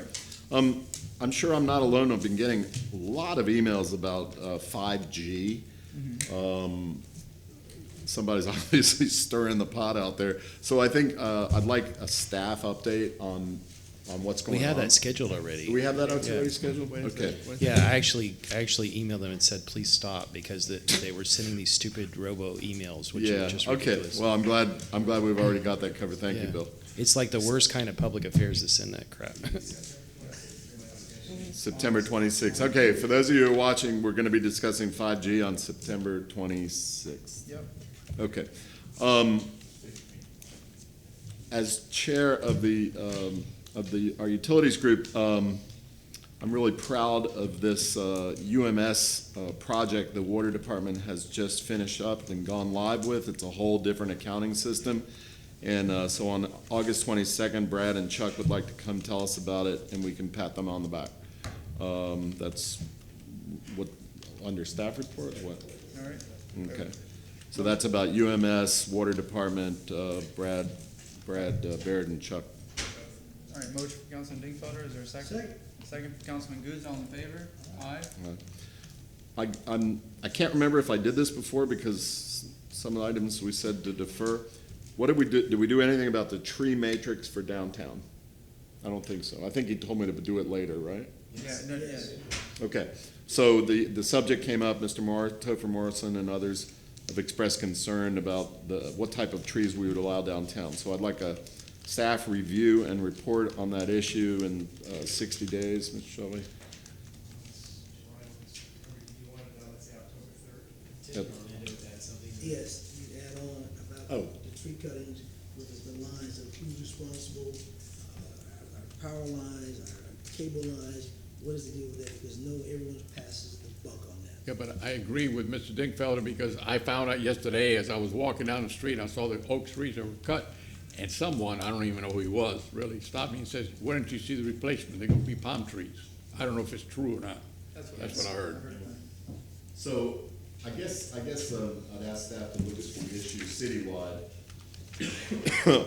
to see what the matrix is in terms of replacement as well as downtown, and I'll add Councilman Good's concerns as the second topic to give a report on whose responsibility it is to deal with lines and power lines or trees near power lines, et cetera. It's October 3rd, sir, staff report? Yes. All right, we have a motion from Councilman Dingfelder, do we have a second? Second from Councilman Goods, all in favor? Aye. All right, I got a couple more. It's been bothering me ever since I came back. I love the community participation in the 3 minutes, okay? People deserve a right to stand and tell us how they feel. But what I don't appreciate is the yelling, okay? And I recall a while back, this council didn't allow yelling. The yelling was out of order. We don't allow anything, but then, not only that, you couldn't carry a sign, you couldn't do a lot of things. Right. So I'm not gonna make a motion, but I'm just gonna say, and I'm sorry the chairman is not here to hear this, but he'll hear about it, is let's try and use the gavel a little bit and control the yelling. Not the language, not the speech, but just the humanity and the whatever. We don't need to yell at each other. We don't yell back, and we don't need to be yelled at. But that's, I don't know how legal feels about that, but that's just how I feel. Okay, let's see. We did channel side. WMBE. So meeting after meeting, I keep bringing up these shortfalls in what I believe is in the WMBE program, and specifically as related to black businesses. In talking to staff, they'd be amenable to a November workshop on WMBE. And I want to give the new mayor a chance to bite into some of these issues and come up with a plan on how we can do a better job on WMBE and specifically on black-owned businesses in the WMBE process. So staff said they'd be good with a November workshop on that. You got anything open? Yeah, it should be open, it's far enough away. November council, because of the Thanksgiving holiday, does not have a workshop scheduled that month. And how about December? You go. December is difficult too. If you like, you can schedule an afternoon workshop, or you could schedule a workshop during a regular meeting, or your October workshop date is October 24th. Okay, well, let's do it there then. Okay. All right, we have a motion from Councilman Dingfelder, I heard a second from Carlson, quiet second. All in favor? Aye. All right. And on a lighter note, our good friend Dr. Jim Favorite of Beulah Baptist Church is retiring. He's having a banquet on the September 28th at the Doubletree Hilton. Everybody's invited. There is a fee. But I'd like to honor him with a resolution from this council 2 weeks from now. Resolution or commendation? Commendation, 2 weeks from now. All right, we have a motion from Councilman Dingfelder with a second from Councilman Goods. All It's a in nice, favor? you gotta wear a Black tie, I know. I wanted you to understand that. Yep. All right, all in favor? Aye. All right. Which is the best? What? Council- Are you doing it? I have to do it during CRA. I'm sorry, what was the date the clerk was asking? It was gonna be done at 2 council? weeks? Yeah, at council, 2 weeks. Mhm. And I'm not sure he can come, but if he doesn't, I'll deliver it. All right. We had, you made the Goods second, second. Councilman Goods made the second. All right, we voted for it, everybody said aye. All right, can we get a motion to receive and file? All right, Thank you. we have a motion from Councilman Miranda, second from Councilman Goods, all in favor? All right, That's what time, 6? 6 o'clock, recess till 6, or re-adjourn at 6. We are adjourned.